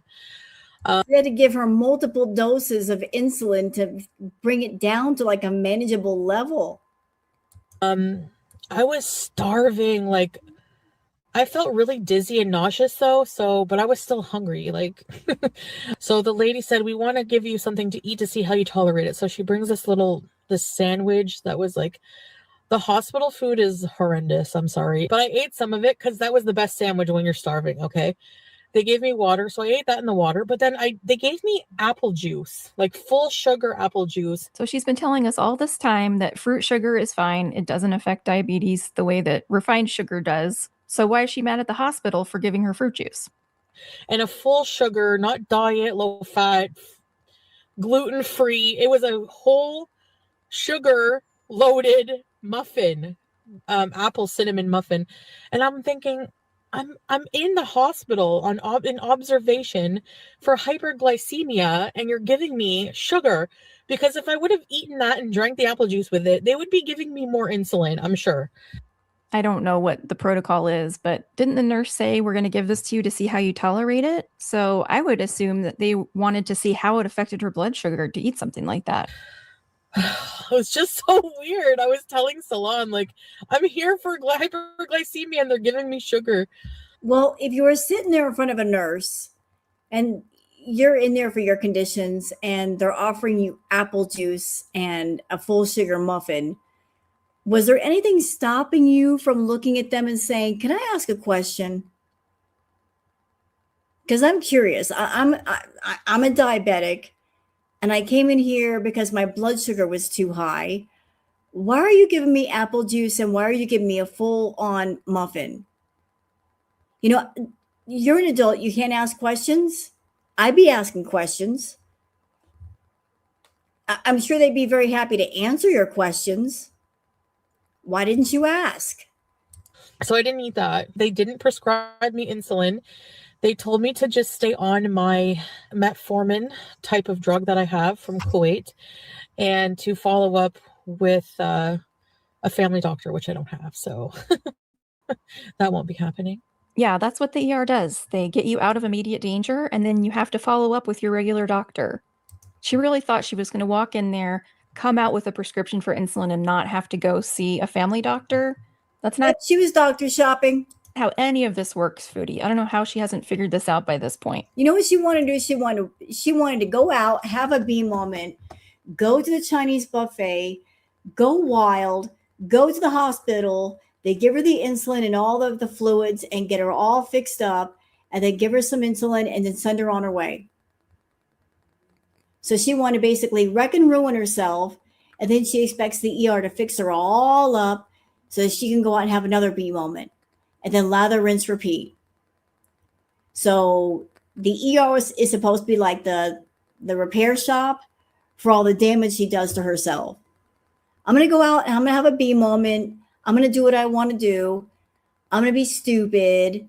And then after I'm done being stupid, you fix me up so I can be stupid again. Okay. That's not what the ER is for. What's that old saying? You can't fix stupid. So that's my story. That was very scary, and I never want to go through that again. I don't want to pass away from this. Diabetes is just really not something to mess with, and I think I've fully grasped that, having gone through what I've gone through. Every time I think there's a new low and I get a health problem, I think, okay, this is it. But I think this is definitely it. And Unfortunately, no, because you're still going. And it's getting worse, and it didn't get any better. And it won't get any better as long as you don't take the proper steps to take care of yourself. But you don't care. There's a clip floating around on Twitter right now. I have to go find it. But Foodie was in the Middle East, and she predicted what would happen when she came back to Canada. She said, I'm going to eat myself into oblivion. And look what happened. That happened. She knew as an addict that she had no chance in Canada alone. That left alone with her addiction, she was going to indulge. And that's exactly what happened. That's what's happening now. And I can't in good conscience continue to eat crappy food, especially on the channel, knowing that I've just revealed to you guys how it affects my health. So here's to hoping I get better. It makes my eye twitch when she says stuff like that. It really does, because it's not a hope thing. You don't hope to get better. You take action to get better. Literally, everything she needs to do is within her control. She just has to do it. Today we're trying the pickle poutine from Harvey's. Oh no. So I'm really going to try 3 days later. We're trying poutine. 72 hours later. Done. So you're probably wondering, with diabetes, you shouldn't be eating this, so why are you? And you're 100% right. So let me explain. You know, your questions are valid. I think I'll be okay because I did eat some foods that were not considered to be very healthy, like poutine yesterday. And I woke up and my blood sugar was 12.1. Oh, wait a minute.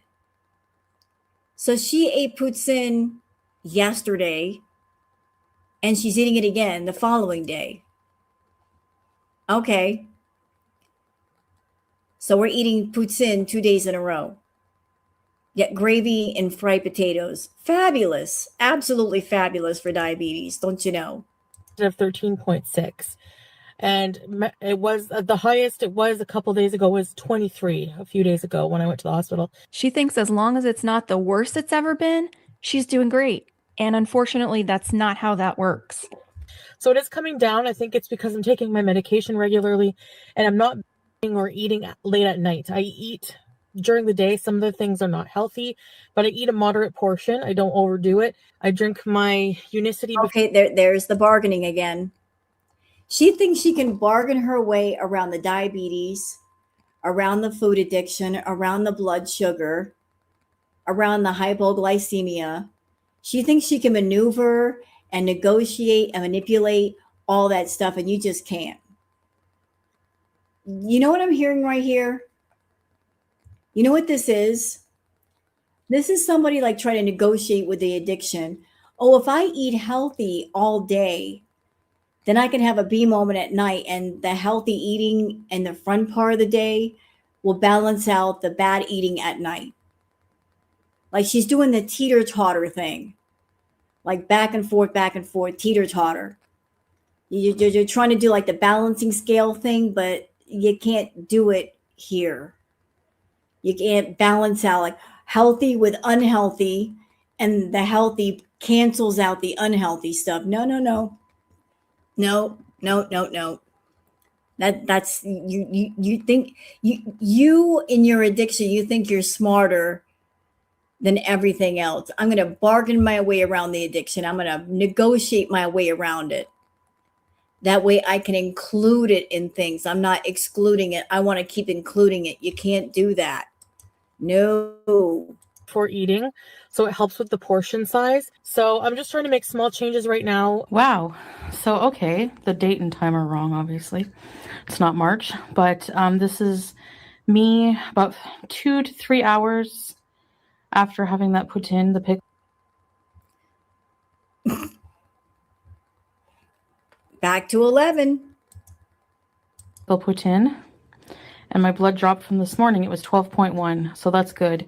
I think the medication is working, and like I said, I had a moderate portion. I had the small. Slight correction. The Harvey's pickle poutine doesn't come in a small. It comes in a regular and a large, and the regular is almost 1,000 calories. All right, llamas, that's where we're going to leave it for today. This has gotten way too long, and obviously there's still more to cover, so be on the lookout for part 2 of the diabetes saga. As always, thanks for watching. Take care, everyone. Stay hectic. Wonderful video by Hectic Llama. So y'all going over to Hectic Llama. If you don't know about Hectic Llama, sub up to him. Give him a like, give him a sub. Let him know that they put together a really great video, really informative video. I appreciate Hectic Llama, all the hard work they do. So I'm going to call it here and call it a night and curl up with the queen, get some sleep. Y'all have been amazing, but I'm going to go and just get into bed with Booger. So I'm going to end it here. and leave you guys with a pretty song. So y'all take care and have a good one. Don't forget to like and subscribe. All right, I'm out. Bye.